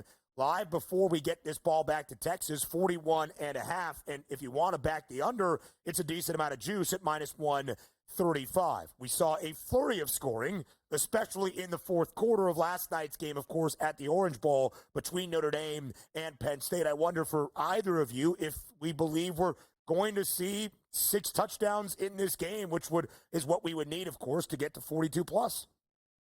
I think we'll see the scoring open up. I think we'll see more offensive output. I would lean at 41.5. I would still lean to the over, despite the fact that this is just a 7-0 game. I think we'll see some big plays, possibly some defensive or special team scoring. So I would lean towards the over, but you're going to have to monitor that with each possession right now because Texas is deep in their own territory. And it's an interesting thing. I know I keep harping on this, and Texas playing zone, but they are going to force Will Howard, it seems like. They're going to eliminate the big plays. They're going to force him to dink and dunk the ball down the field, which would mean extended drives, Ben, perhaps them chewing up clock in a way that they don't necessarily want to do. They're comfortable, I think, playing offense in any way that you'll give it to them. But, again, it is 7-0 right now, and as bad as the Texas offense has struggled, Ohio State's got 1 scoring drive. Yeah.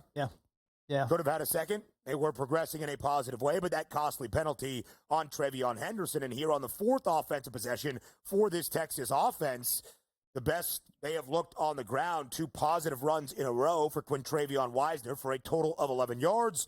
Of course, that is enough to move the stick. Still over 9 minutes remaining in this opening half. It's not getting late early here by any means inside Jerry World. Texas from its own 20-yard line. And that is promise and progress for this Texas offense to see some success on the ground. Quinn Ewers was looking to complete a pass to his talented tight end, Gunnar Helm. Ball was a little bit high, and Ohio State secondary made Gunnar Helm pay for going up. Was that Caleb Downs? No, I believe that was Sonny Styles back there in coverage with a clean hit, a hard hit, but a clean hit leading with the shoulder and a tough one for Gunnar Helm in his midsection. Steve Sarkisian asking for targeting, but no means did he launch or even make contact with the head. Yeah. I was just going to ask, where's Gunnar Helm before that play? And Quinn Ewers went a little bit high on that. Great effort by Helm, but I think they need to get their tight end more involved with the offense, spread the ball around. I like the fact that they move the ball on the ground.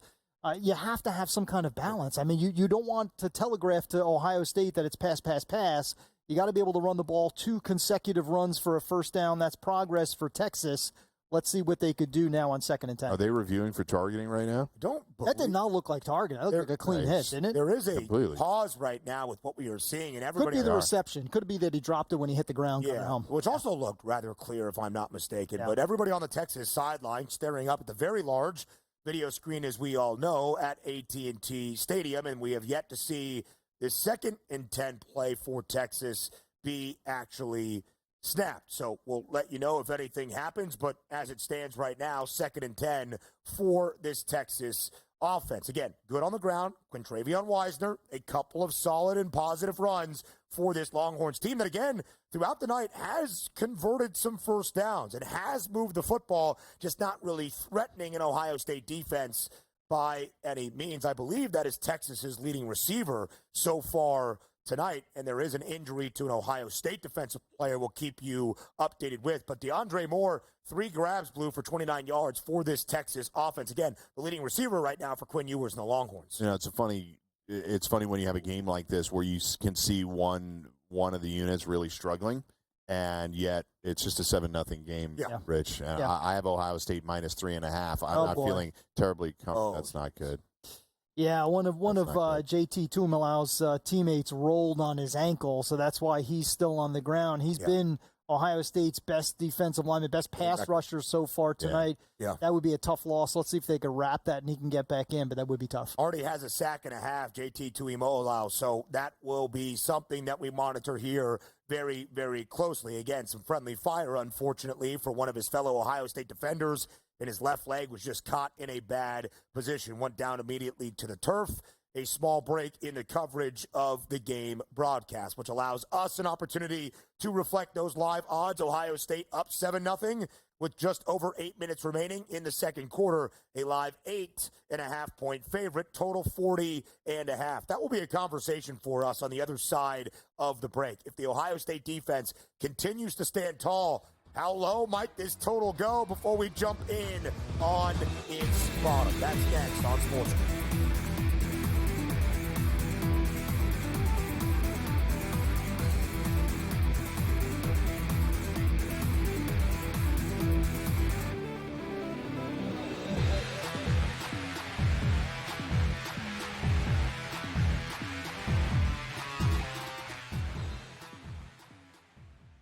So my team didn't win this weekend, but I still did with this app that's taking over the game. Sports Millions Pick'em lets you make quick and easy predictions. Pick your favorite players, go higher or lower, and you can still win big even if your team loses. Plus, the multiplier is insane. With just a few picks, you can win big money.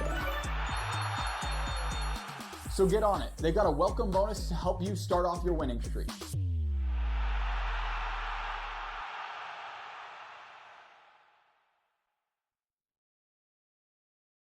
Anyone that's been to a sporting event, the atmosphere before a game, I think Game Time Decisions has that same exact atmosphere. This is our arena.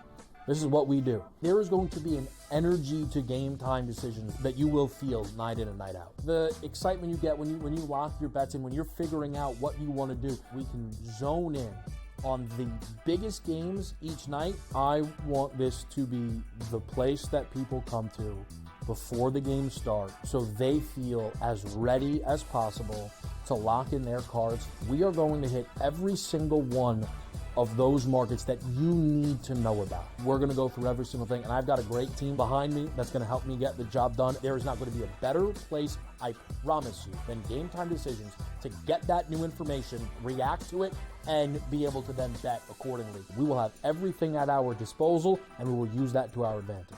I'm Kevin Walsh. Tune into Game Time Decisions from 6 to 8 p.m. Eastern on SportsGrid. Your gut says Miami is going to win, and you should take the over. Your gut also said your NFT selfies would only go up in value. They didn't. But your head is on SportsGrid and knows the QB is in concussion protocol. The backup has a 45 QBR against the zone coverage. The New York D has the most sacks in the league.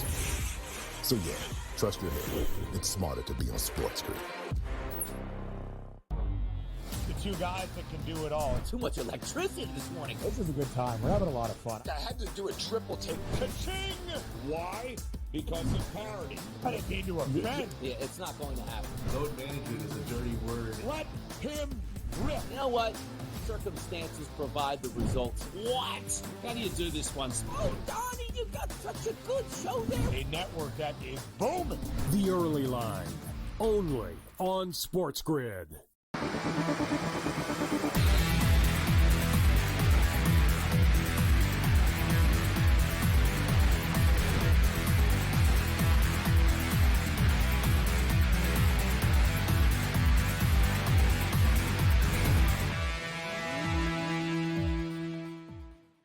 We welcome you back to In-Game Live Game Day, our CFP semifinal special. Tonight in Texas at the Cotton Bowl. Ohio State still ahead, 7-0 over the Longhorns. Just about, is that 8 minutes? 8 minutes and 7 seconds remaining in the opening half. Fourth consecutive possession for Texas, coming away with a goose egg. Third consecutive possession with a Texas punt. The Longhorns 3rd and 6 from their own 24-yard line, unable to convert on the third down attempt. They punt the football back to Ohio State, who is sitting pretty. Trevion Henderson, who maybe had to miss a drive as a punishment, is back out there for Ohio State. And some further good news for the Buckeyes defensively. As we told you right before the break, a guy that is already wrecking the first half for this Texas offense, JT Tuimoloau, did come off the field, walked with the help of trainers to the sideline, and as the game broadcast is showing right now, he is trying to run up and down the sideline with what looks to be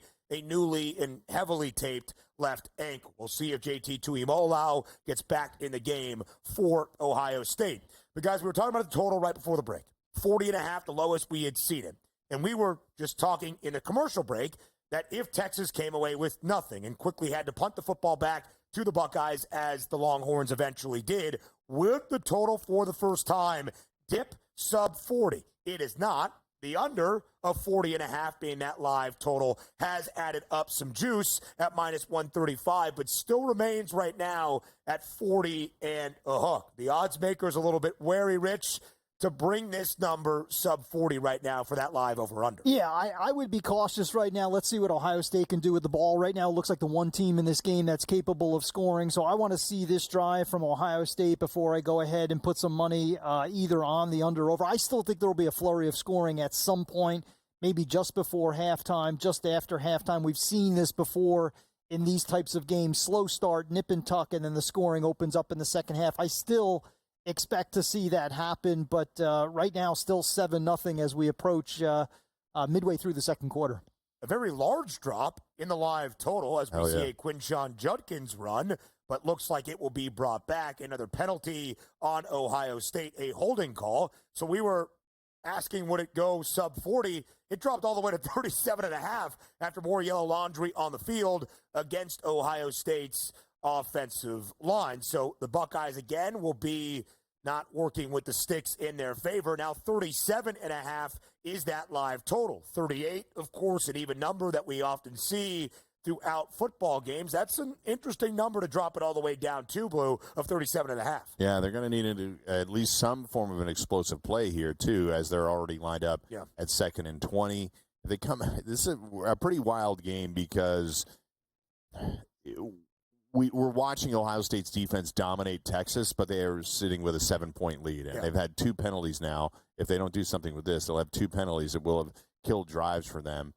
You wonder if the Will Howard hand injury, is that impacting him at all? It doesn't appear to be, as they're throwing pretty regularly. But to your point, Ben, that huge drop in the total, I'd have to recommend going over 37.5. It's locked right now. We'll see what happens when it comes live for us. It's still 37.5. Ohio State did this on their own last game. Obviously, we're getting towards the end of the first half, Rich, but at 37.5, you'd have to figure if you're expecting a flurry of scoring at any point during this game, it's time to pull the trigger. Yeah, and I think you'll see the sense of urgency, especially from Texas. Not sure if it makes a difference, but sense of urgency could lead to defensive points, turnovers, and short field opportunities for Ohio State with all of the firepower on both of these teams, but especially Ohio State. And listen, I've given a lot of credit to Ohio State tonight and their defense, but Texas's defense is playing really well outside of that first drive. Now down to 6 minutes left in the second quarter. No points since that opening drive. So Texas, Pete Kwiatkowski, they're doing a good job as well in terms of containing Ohio State. All of the talk leading up to this for the Oral World wide receiver Jeremiah Smith, and does he have a catch at this point? If he does, it's not for much. He's got a couple of catches, but to your point, Rich, not down the field, not the big play threat, of course, we saw in Pasadena. Yet another penalty on Ohio State's offensive line. That on the guard, the left guard, Luke Montgomery. 4 yellow flags on this Ohio State team that have really all been, I believe, on the offensive side of the football, and the personal foul, the unsportsmanlike conduct call on Trevion Henderson. Will Howard and this Ohio State offense trying to get it back, but it was 3rd and 18, so well behind the sticks.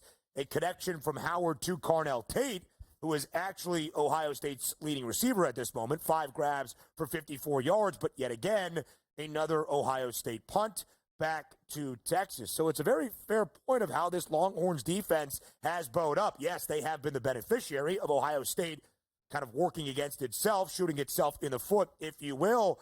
But Texas not out of this game. And I do believe it is worthy to mention that live first half spread. We've talked about the game itself at 9 and a hook. Live first half number in favor of Ohio State Blue, 6.5. Heavily juiced because the Buckeyes are covering it with just about 5.5 minutes remaining. But that number was at minus 250 to cover 6.5. The odds makers must have been watching our show. Moved it up to 7 and a hook and plus 182 if you want the Buckeyes to now cover a new number live for that first half spread. Yeah, so obviously I'm on Ohio State first half. We'll see if they can get a stop here, and I'll feel a lot better if they can get a quick stop. But since that first drive, Emeka Egbuka, who had 3 catches for 30 yards, has been shut out, and Jeremiah Smith just that one little screen pass for 3 yards, Ben. Yeah, and that has really been the key for this Texas defense, limiting big plays down the field, certainly after that first offensive possession, and our scoring has really halted. So yet again, Rich, it's a similar theme tonight. What do the Longhorns need to do now on offense to try to get their first points of this game? What do you want to see out of Texas's offense on this 5th possession? I would go back to the ground game at this point, especially with JT out. I know he's an edge rusher. He's not an interior lineman. I'd go back to the ground game. Try to soften up that Ohio State defense a little bit. Mix it up. Play action with Quinn Ewers. If you can get points, anything, field goal at this point. Blue, I want to see your 3.5 first half, minus 3.5. Yeah. How about a field goal for Texas? Make this some more reminiscent of Notre Dame Penn State last night, where Notre Dame struggled throughout the first half, adjusted at halftime. Second half was fantastic. It'll be interesting to see if we get any more scoring here in the opening half at the Cotton Bowl. Texas has the football when we return on the other side of the break. 5 minutes, 22 seconds remain in the second quarter. The Longhorns playing so far, trailing 7-0 against Ohio State at the Cotton Bowl. Plenty more on SportsGrid next.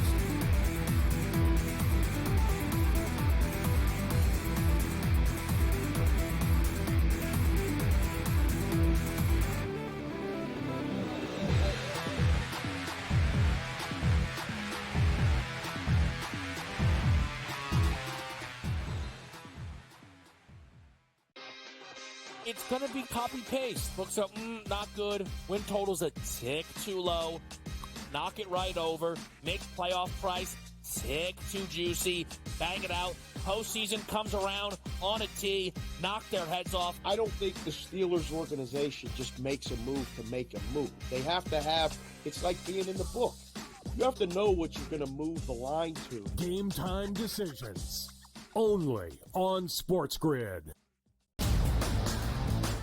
Statement from Giants president John Mara. Joe Shane and Brian Daboll will continue in their respective roles with the organization. As disappointing as the results of the season have been, Steve Tisch and I remain confident in the process that Joe and Brian have implemented. The Giants, an absolute train wreck, and I love it. The early line. Only on SportsGrid. This was a team that you should have dominated. You've now lost 4 straight. You're heading into the playoffs and you're searching for answers, not just in terms of your offensive line, but your quarterback now. I just don't see this team peaking at the right time. It was almost like we were anointing Mike Tomlin as the best coach in the NFL 12 or 13 weeks in. Then once they got to the real competition and the attrition started to settle in, it's just not a good football team. Pro Football Today. Only on SportsGrid.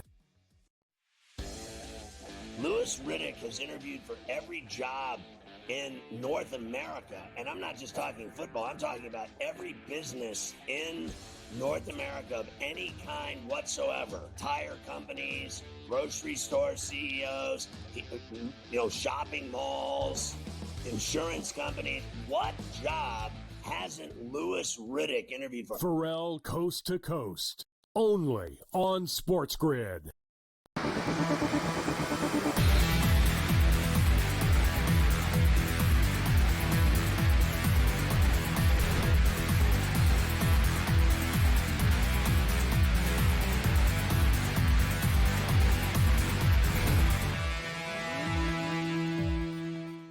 Under 4.5 minutes remain in the opening half at the Cotton Bowl tonight between Texas and Ohio State. Longhorns have the football, as we have seen at times throughout these first two quarters. Texas moving the ball, but still deep in their own territory. It will be crucial for Texas now as we tick under 4 minutes left in the second quarter to get some points on the board against the best scoring defense in the country, that being Ohio State. Live spread, 7.5 in favor of the Buckeyes. The total has worked its way down even more so to 36 and a hook as the Longhorns look to take a shot that was not caught, nor did it result in a penalty. So again, Texas with third and manageable here, Blue, is going to be incredibly important for Texas to convert and move the sticks. I'm glad that play happened before I commented, because I was going to say I like Texas's approach of getting some grinding out some yards and taking time off the clock. They don't really want to be in a situation where it doesn't really matter how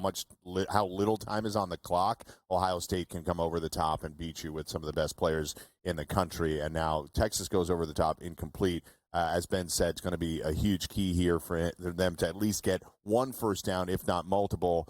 And goodness gracious!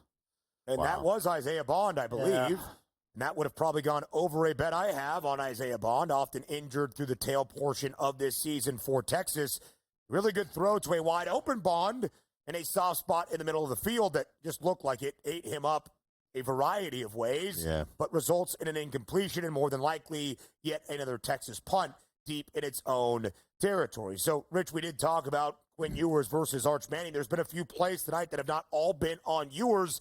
Right there, his wide receiver, Isaiah Bond, not helping him out at all. Yeah, listen, I can't rip Quinn Ewers tonight. I think he's playing well when he gets time. This is the scouting report on Quinn Ewers. When he has time, the arm talent is next level, maybe first, second round draft choice. He is not great at ad-libbing, and we've seen that throughout tonight. When he gets pressured, when he has to move outside the pocket, he's typically in trouble. That was quintessential Quinn Ewers right there, because he has time, throws a dart, and you have to make those plays. I mean, against this Ohio State team, you have to make those plays. Now, not only does your drive end, but Ohio State gets a shot with 3:23 to put more points on the board before halftime. The ball should have been caught, but not a perfect throw by Ewers. The guy's coming across the middle. He didn't lead him at all. And, of course, I don't know that Bond should have left his feet, but he did drop the pass. It's on him, but not a perfect throw. And we'll see if Ohio State can get something going here. They're going to try and grind it out and get rid of the rest of the clock here at very least. So I wonder then, because Steve Sarkisian has all three of his timeouts with just over 3 minutes remaining here in the second quarter before the halftime break, does he start to use them if Ohio State is going to run the football? We shall see. Buckeyes deep in their own territory. A run to Quinshon Judkins for no gain on first down. Still 2nd and 10 for Ohio State. Something that has stood out to me this year about Quinn Ewers. 322 yards, 3 touchdowns, albeit a costly interception in the Peach Bowl against ASU. And as we know, 2 of those touchdowns coming in the 2 overtimes for the victory over the Sun Devils. Colin Simmons right there, a good play. The young, outstanding freshman defensive lineman for Texas. In the biggest games of the year for the Longhorns, Quinn Ewers has not been at his best. Prior to the college football playoff quarterfinal against Arizona State, 246 yards or fewer against the 7 ranked opponents this year. 5 times against those 7, 246 or fewer. The only times above those numbers, 288 against Vanderbilt, more than 300 in the SEC championship game against Georgia, but that was some chunk yardage at the end that did not result in points or, of course, in a win for Texas. But as much as we have credited this Ohio State defense in the front, Texas's defense right there, Rich, making a stand. They force a 4th down for Ohio State, and the Longhorns offense will get the ball back. Yeah, one of the linebackers that I have failed to mention tonight, Anthony Hill Jr., second-year player, another 5-star player, all of the great talent that Sark has brought to Austin, one of the best linebackers in the country. Haven't been able to call his name so far tonight, but that's a big play right there. You know, you need some momentum going into halftime. Big stop from the Texas defense. Now they've got the 2-minute timeout coming up.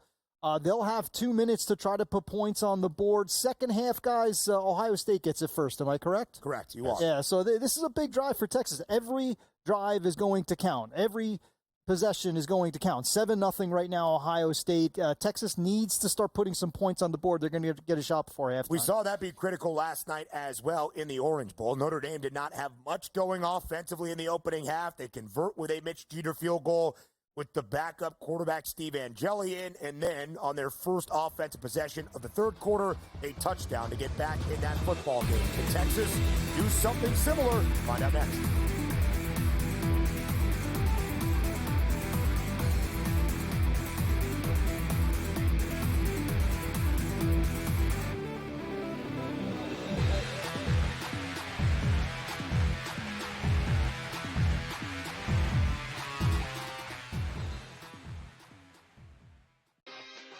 It's going to be copy-paste. Books are, not good. Win total's a tick too low. Knock it right over. Make playoff price tick too juicy. Bang it out. Postseason comes around on a tee. Knock their heads off. I don't think the Steelers organization just makes a move to make a move. They have to have, it's like being in the book. You have to know what you're going to move the line to. Game time decisions. Only on SportsGrid. Statement from Giants president John Mara. Joe Shane and Brian Daboll will continue in their respective roles with the organization. As disappointing as the results of the season have been, Steve Tisch and I remain confident in the process that Joe and Brian have implemented. The Giants, an absolute train wreck, and I love it. The early line. Only on SportsGrid.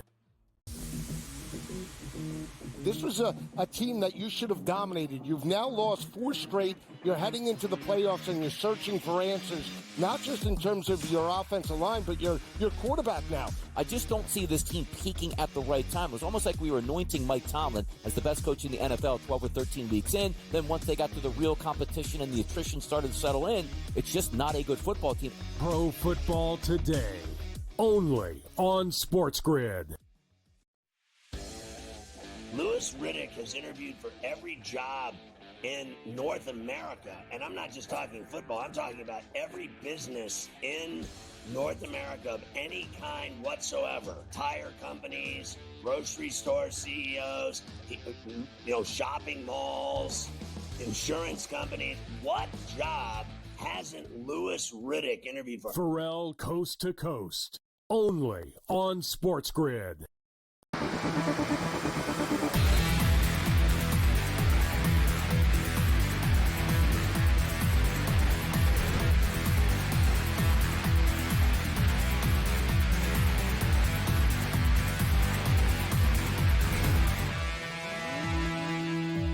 So it's become a defensive struggle at the Cotton Bowl. The 2-minute timeout. Ohio State about to punt the football back to the Longhorns. Under 2 minutes remaining.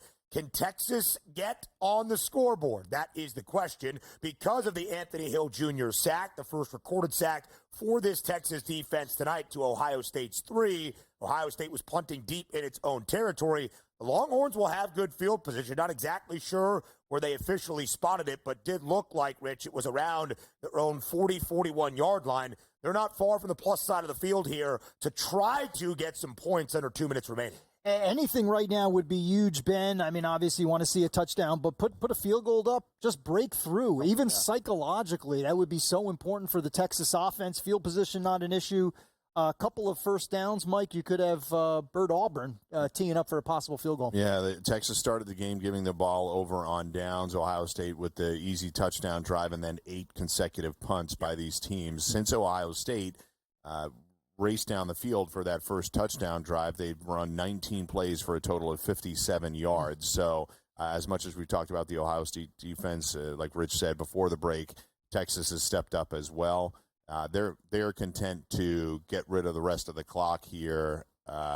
They're managing that accordingly. And there are 3 timeouts. Everybody's got their timeouts, all 3 timeouts, and Texas pushing this second down play right down to the end of the play clock. And then we will have that conversation at the half about the adjustments necessary on either side.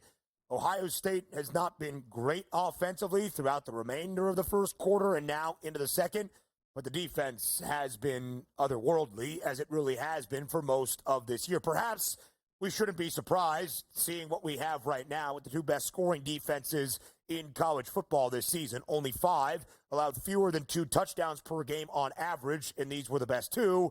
Ohio State about 10.7 points per game. Texas only giving up 12.5 points per game. And really, for Ohio State, outside of the 2 games against Oregon, they never allowed more than 17 points to an opponent this season. Quinn Ewers breaks contain and does move the sticks for Texas past that 50-yard line as well. 1 minute and 5 seconds left. Of course, as a first down is recorded in the final 2 minutes of a half, the sticks move, the clock is stopped. Now just 61 seconds remaining in this opening half, and we do have a stoppage of play, perhaps for a measurement, to see if Quinn Ewers did in fact get that first down. Yeah, I mean, gutsy run by Quinn Ewers. We don't talk much about his legs, but he does a great job of breaking containment, doesn't slide, goes head first for the first down. That's a gutsy play. He has been injury prone throughout his career, about risking possible shoulder injury right there. It's close. I don't think it's going to be a first down, gentlemen. I think he's about a yard short, but what is it, third down? Third and short? Third and 1, I think exactly from the 50-yard line. Yeah, should be able to for convert Texas here. right now. Yeah, big hit from both Sonny Styles and Caleb Downs, who made Quinn Ewers pay for taking off and running. I appreciate that he didn't slide, but maybe he should have because he took a really nasty shot. That's why you got to arch. Since I was, we do the insurance policy. He is there, but since I tracked Ohio State's inefficiency after their first drive, Texas, who had a pretty decent drive and gave the ball over on downs in that first drive. Since then, their next 4 drives, 20 total plays for 47 yards. So they really have struggled, although the field position game worked out in their favor here, obviously taking the ball over at the 41. They are already at midfield, and they may have an opportunity here. Again, Ben, the 3 timeouts on both sides, it does not feel like a situation anymore where Ohio State is going to be able to utilize any of these timeouts if Texas is able to pick up an easy 1 yard here. Ohio State outgaining Texas. That's not overly surprising with how these first 2 quarters have played out. 161 total yards currently for the Buckeyes, $114 on the other side for Texas. Arizona State was outgaining Texas significantly in that first of our 3 or 2 quarterfinal games on New Year's Day. ASU outgained Texas at the end of the game even, including both overtimes, by 125 yards. So we're waiting for the official call on the field. We expect Quinn Ewers to come up just about a yard shy of a first down and for it to be 3rd and short here for the Longhorns. But because they had stopped the clock to move the sticks initially, as they move this back, I do believe it is going to force Texas to burn its first time out, as I think they have registered there on the game broadcast. Sometimes a little difficult for us sitting here live on this lovely SportsGrid desk as we cannot listen to what we are seeing. And now Arch Manning comes into the football game. I wonder if that's injury related or just short yardage. Short yardage package? Oh, that was on third down. So 4th and 1 here. Yeah, I think, Rich, this is probably more short yardage package for a guy that, again, they've used almost as a battering ram on these kind of examples throughout the final month and a half. Do you think they snap it here, or do you think they're trying to draw them off sides? They'd give the ball over Ohio State to the 50-yard line. Personally, I would snap it. Yeah, I would. Because I think you have a play, and they did snap it. And Arch Manning. That looked early. Somebody moved early, looked like. Okay now. Is Arch down? So a couple of they're things. calling him down. Yeah, they're calling him down. A couple of things happening there. Of course, we cannot give you live play-by-play, but on 4th and 1, it almost looked like what you have seen at the NFL level. I'm sure collegiately as well. Gunnar Helm, the tight end, came to make it appear as though he was going to take a snap under center for a sneak, but it was snapped from a shotgun perspective. Back to Arch Manning, who did pick up the first down and then a few yards and then got licked at the end of it, yet again by, I believe, Sonny Styles is the number. No, that's Lathan Ransom. You don't think that ball's coming loose? I don't think so. I believe his knee was down. The ball did hit the turf. It did come loose, and it was certainly jarred out by that hit from Lathan Ransom. Recovered clearly by Tyleik Williams for Ohio State around the 42-yard line. Left knee, maybe? I do believe that his knee was down before the ball was jarred out. Watch this hit, though. The Big ball hit is by now, Lathan Ransom, no doubt. The ball's already loose, and his knee is not down. I would say that's a fumble, personally. Where do you see the ball being loose? If you see the other angle, his hand is still touching the I think they'll ball. have a tough time. But I believe it was coming loose already. What was the call on the field? Call on the field was He's down. down. Yeah. Was down. I think they'll have he's a hard down. time reversing. I don't think that Right. ball is moving, Okay. to be honest with you. I think it's a shadow. His leg is down. His shit is down. And then that ball is start to be jarred loose. They're not going to overturn that. Yeah, so that will be a Texas first down, we would believe, around Ohio State's 42-yard line. Yet again, another possession inside Ohio State territory. Rich on the plus side of the field. Now can the Longhorns score? Also, only 49 seconds remaining in this second quarter. I was going to refresh the live odds, but all of them are locked right now as we await the official confirmation in Dallas. Yeah, huge drive. I mean, you got to convert this into points. They've been past midfield. What is this, the third time they've been past midfield? No points. Yeah. And so they've got to convert. Who do we have? Quinn Ewers back on the field, it looks like? Yes, I do believe. So first down officially is the word at the Cotton Bowl from Ohio State's 42-yard line. Quinn Ewers back in at the quarterback spot for this Texas offense. If they can use some speed on the exterior, as I believe they were able to do right there, and Mike Blewitt a little bit nervous as he has an Ohio State 3.5-point first-half number. That a completion to Silas Bolden, the Oregon State transfer, who was able to break a tackle and get for the first time tonight inside Ohio State's red zone. Great play. Missed tackle, but a really great play by Bolden there to get them basically on the edge of inside the red zone now. So obviously I'm rooting for a stop here. We'll see. They're being aggressive in throwing. Oh, goodness. All right. Tried to set up a screen. Ball was batted down at the line of scrimmage. 34 seconds left. Texas inside Ohio State's red area. 2nd and 10 upcoming for the Longhorns. Will we see you before they get to the break at the Cotton Bowl? We're coming up on our commercial break as well. Plenty more on SportsGrid coming your way next.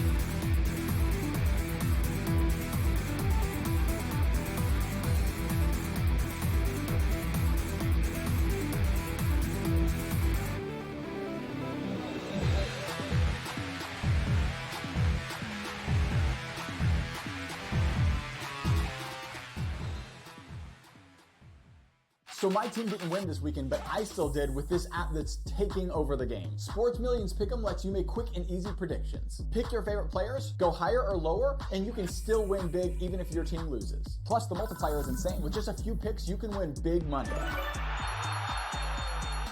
So get on it. They've got a welcome bonus to help you start off your winning streak.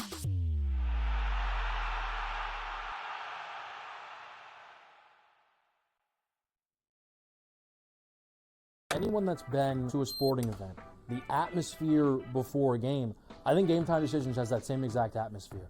This is our arena.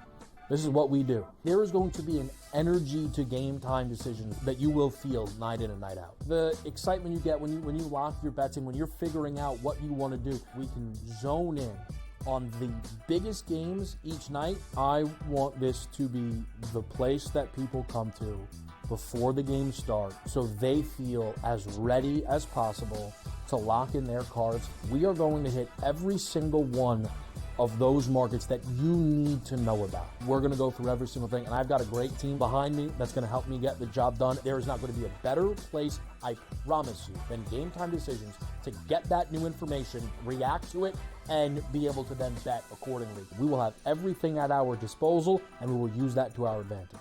I'm Kevin Walsh. Tune into Game Time Decisions from 6 to 8 p.m. Eastern on SportsGrid.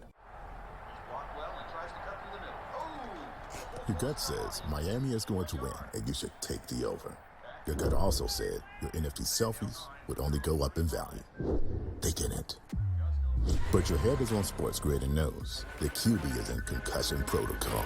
The backup has a 45 QBR against the zone coverage. The New York D has the most sacks in the league.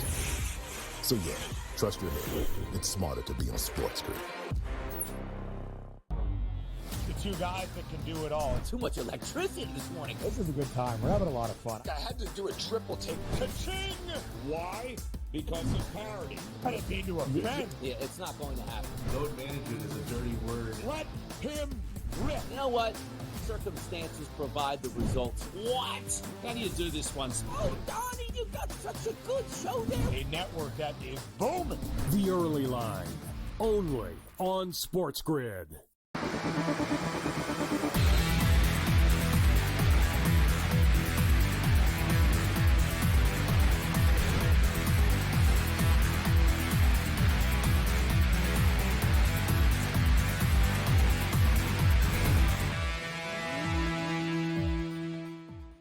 We've got ourselves a little bit of a ball game at the end of the opening half at the Cotton Bowl. Texas in Ohio State's red area for the first time tonight. And for the first time tonight, the Longhorns are on the board. A beautiful ball from Quinn Ewers to his running back, Jaden Blue, on a wheel route out of the backfield, an 18-yard touchdown toss with just under 30 seconds remaining in the opening half. Texas has tied this thing up in Dallas at 7-all. And it should be noted, extra point was converted. All right, that's what we would expect. Not Bert Auburn, a longtime Texas kicker who, of course, struggled at the end of regulation in the Peach Bowl against ASU. It was backup kicker, the lefty leg of Will Stone, something to monitor as well. But the big storyline, of course, Texas has tied up this game in Dallas at 7-all. Blue, I am sorry for your first half, 3.5 point spread. It's all right. These things happen. I thought I had a good read on it. It looked good early, but barring an explosive play here with 29 seconds left in the half, we'll have to make it up in the second half. That was my best bet, so if you told me, my apologies. We'll see if Will Howard can make magic happen here. But obviously, Texas defense, Rich, really setting up the offense in a good position. Field position mattered a lot there. And Texas, goodness gracious. Oh, my God. Mike Blewitt, the best bet, has life. God. Oh, my God. Mike Blewitt, the best bet, has life. Let's go, guys. Let's go. 13 seconds left in the second quarter. Ohio State calls a screen. I told you. If you tailed me, I told you. I forget what I said 10 seconds ago. Never lose faith. The ticket That's right. has been ripped up. 13 seconds left in the opening half. Chip Kelly draws a screen pass for Will Howard to Trevion Henderson. 75 yards to the house. Trevion Henderson scores, putting Ohio State back up 13-7. So, after not seeing much scoring throughout the entirety of the opening half, 2 touchdowns within a 16-second span, and as we expect this PAT to... Oh, my God. Did I just do an announcer's jink, not even of the game? No, I did not. The Stuck extra it in. point was good there by Jay Fielding, Take it. and Ohio State leads. Now, once again, Mike Blewitt, 14-7. 75 yards. Will Howard to Trevion Henderson for the score. I think, as you would say in this scenario, every time, never in doubt. Yeah. Never in doubt, buddy. So, sorry for talking over you. Got excited, but that's a big play. Those are the genuine reactions we want here on the show when a bet is about to cash. But I guess, as we have learned, Blue, let's not count our chickens too much here because there's still 13 seconds, and all of a sudden, this has become an offensive affair. Yeah, that's the flurry that we talked about. I think we'll see some punches back offensively as well in the second half. But again, to your point, Ben, I was going to go there. 13 seconds left. Might get more points. At the jailbreak screen for Trevion. Yeah, and that is just awful by the Texas defense. You cannot allow that. How are you not in prevent with 20-plus seconds left before halftime? You also have to think if they are going to throw the football after the touchback from their own 25-yard line, especially on the first play until they can move the ball a little bit. Yeah. If they're going to call a throw at all, a pass play, it's going to be something safe. It's going to be something easily completable, more than likely a screen. Trevion Henderson, by the way, has become a big receiver out of the backfield for this Ohio State offense in the tail half of this season, and that was 75 yards. I know his receiving yards prop was 23.5. It was one I debated. I know his combo prop was around 75.5, 76.5 because his rushing yards number closed around 52 and a hook. So Trevion Henderson threw both of those numbers, 75 receiving yards and a score. Also the Buckeyes leading rusher in the opening half, 3 carries for 23 yards. Yeah, I mean, I'm just stunned by what happened. I mean, that changes the momentum of the game, which had shifted back to Texas. Great drive before halftime, exactly what we needed Texas to do. Even things up, take some momentum into halftime. That disappears as fast as Trevion Henderson can go down the sidelines. That is inexcusable by that Texas defense. Now, Ohio State guys, they get the ball back to start the second half. Once Texas has this quick, probably kneeling out, that is devastating. If Ohio State goes on to win this game, that is obviously a key turning point. Yeah, and one thing I would say, we talk about it a lot on our in-game lives all throughout the year on any show you're watching. The the main function of this show, obviously we have a lot of fun doing it, and hopefully watching and listening at home, you're having a lot of fun with us. But the real key is for us to find these opportunities when the numbers drop too low or the numbers rise too high. Just a few minutes ago in real time, this total was 37.5, and now you're going into halftime with at least 21. I don't want to say it's going to stop right now because we had 2 touchdowns in 16 seconds, but now you're in a really good position if you took it at 37.5 to be over. Even in the final minute of this opening half, that total was working its way down to 34 and a hook before Texas got a couple of big plays to get into Ohio State territory. And something has awoken in both of these offenses here at the end of the opening half. A big run for Quintravion Wisner, and I believe a timeout called or just a move of the sticks. No, there is a stoppage in play right now. Second timeout called by Steve Sarkisian with 7 seconds left here in the second quarter. Now Texas still deep in its own territory, but could we see a big play where they are showing, by the way, Will Stone on the sideline, the kicker now for Texas? Again, something has been moving here offensively. And Blue, the lowest total we saw, it's Valley, at least as I recorded it, in over-under of 34.5. That felt fitting for what we were seeing, a defensive struggle that featured 8 consecutive punts between the two teams that now is going to have, as you mentioned, at least 21 points here before we get to the break. Yeah. It's wild. I'm just thinking, too, about the kicking situation, looking up to see if there's anything up with Bert Auburn, but anything reported? No, just that he's currently benched as far as we know because we saw Will Stone out there. All right, we're down to maybe our last play of the half. That was big for your guy. That could have done something. I needed that one. And we got a flag. Oh. Davison Igbinosun in coverage for Ohio State. There is some yellow laundry on the turf. Before we came up on our last commercial break, I said, would we even see you before they got to the half in Dallas? Holding penalty against Ohio State, giving Texas just a little bit more life here right before we get to the break. We're coming up on the break. Should be the half on the other side next.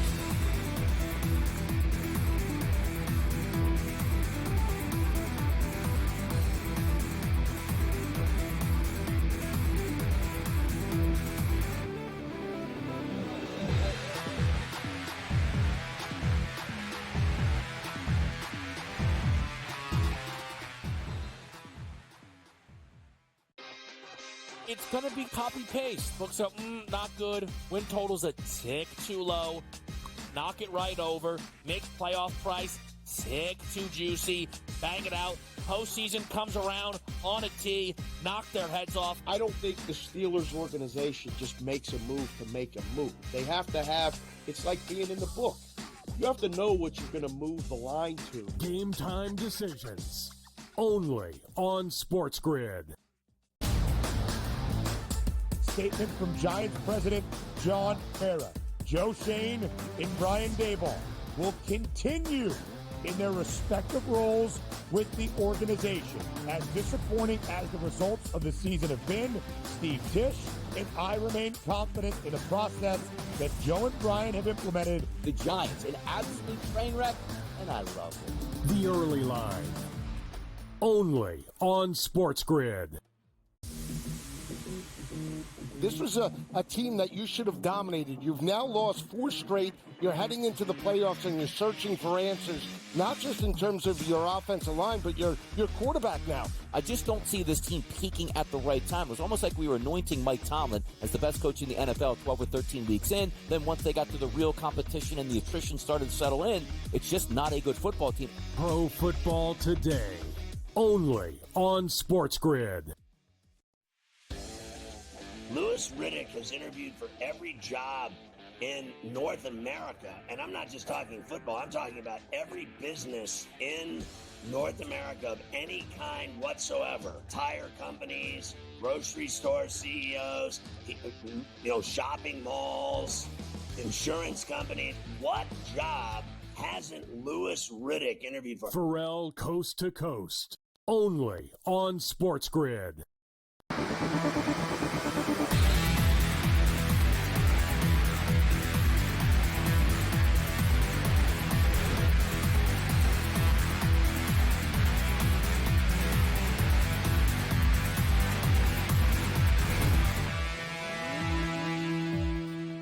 So after an offensive flurry, finally, in the closing 30 seconds of the opening half at the Cotton Bowl, we have headed into the locker room inside AT&T Stadium. Ohio State ahead at the break, 14-7. So here on In-Game Live Game Day, our CFP semifinal special, you can now consider this our halftime show. Rich Cirminiello, Mike Blewitt, and Ben Stevens live with you for the entirety of our Cotton Bowl coverage on this Friday night. Again, Ohio State ahead 14-7 at the break, courtesy of a wild closing of that second quarter. Quinn Ewers to Jaden Blue, 18-yard down. Texas even up the game at 7-all. And then on the ensuing offensive play from scrimmage, a quick little screen play that went the distance. A 75-yard house call. Will Howard to Travion Henderson. So the Buckeyes ahead by a touchdown as we enter the half. 14-7 the lead. Ohio State a pregame 5.5-point favorite with a pregame total at 51 and a hook. Covering that as of right now, but that live spread 7.5. The first half number was 3.5, which was Mike Blewitt's best bet before we got to kick tonight at the Cotton Bowl. So cash that one. Yep. A great start in Blue because of that long pass play to Travion Henderson. The Buckeyes will go into the break with that touchdown lead. Yeah, thankfully I had an alternate spread too. I kind of ran the ladder on Ohio State in case they got off to a huge start. Didn't happen in the way that we anticipated. They got off to a good start early, but obviously nothing that Texas wasn't able to come back from. I think we may have some signs, Rich, of life with this being a higher scoring game. Clearly the defenses have dictated a lot, but maybe the offenses are getting a little bit more comfortable. Perhaps we see some more creative play calling out of both offensive coordinators. Yeah, I would say guard against overreactions at this point. A horrible ending to the first half for Texas. Fully understand that's unacceptable to defensive behavior with 20 seconds left to give a touchdown to Travion Henderson. But I can't overlook a couple of things. Number one, Texas's defense still playing really well. A lot of confidence outside of that one bad coverage, bad break towards the end. And Texas's offense is showing some life as well. So I know they're down 7, should have been 7-7 at the break, but I still think the momentum is with Texas, offensively and defensively. Offensively, we saw some good stuff, a little better play from the offensive line. Once JTT was out of there, not as much of a pass rush for Ohio State. He was a difference maker. Still hasn't come back from that ankle injury. So still some hope for Texas. Defense playing well.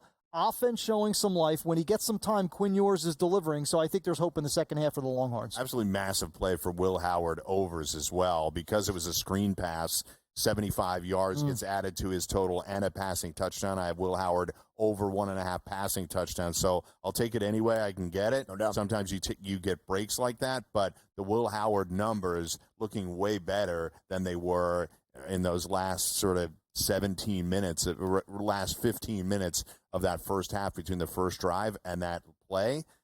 Their offense had fallen apart. 19 plays for 57 yards, and then they hit one for 75. A plethora of offensive options around Will Howard, as we know throughout the entirety of this year, but it's part of the reason Howard has been as efficient as he has been this season in 2024. Only one game where Will Howard has had more than 10 incompletions in that very difficult rivalry loss against the Wolverines of Michigan. But the first half numbers on Will Howard, 14 of 19, 200 yards and a touchdown. His full game prop from a passing perspective, 244 and a hook. On the other side for Quinn Ewers, doesn't look as great efficiency-wise, 10 of 20 for 133 yards and a touchdown, but a couple of costly drops from his teammates and a great touchdown throw there to Jaden Blue in the final 30 seconds of this opening half to get Texas on the board. We'll have some time on the other side of our break to really dive in, to ask those second half questions, update the live odds, and really dive through what the halftime adjustments are going to be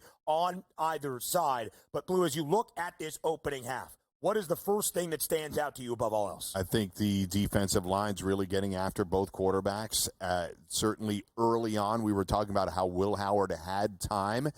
That dissipated for the rest of that half. They called a really interesting jailbreak screen to Henderson in order to combat some of the pressure that they were feeling from the Texas defensive line. I want to touch on one player at the moment, simply because we didn't really mention it. Matthew Golden had left the field. He came back, but helmet in hand. He's obviously an explosive player that they could use in the second half, Rich, and I'm not sure that they're going to get him back. Yeah, we'll have to wait and see. Right now, they could use everywhere. I'd like to see more of Gunnar Helm in the second half, the tight end, by the way. Tight end was great in the Peach Bowl victory against Arizona State. We'll talk those halftime adjustments necessary for both the Buckeyes and the Longhorns up next here on SportsGrid.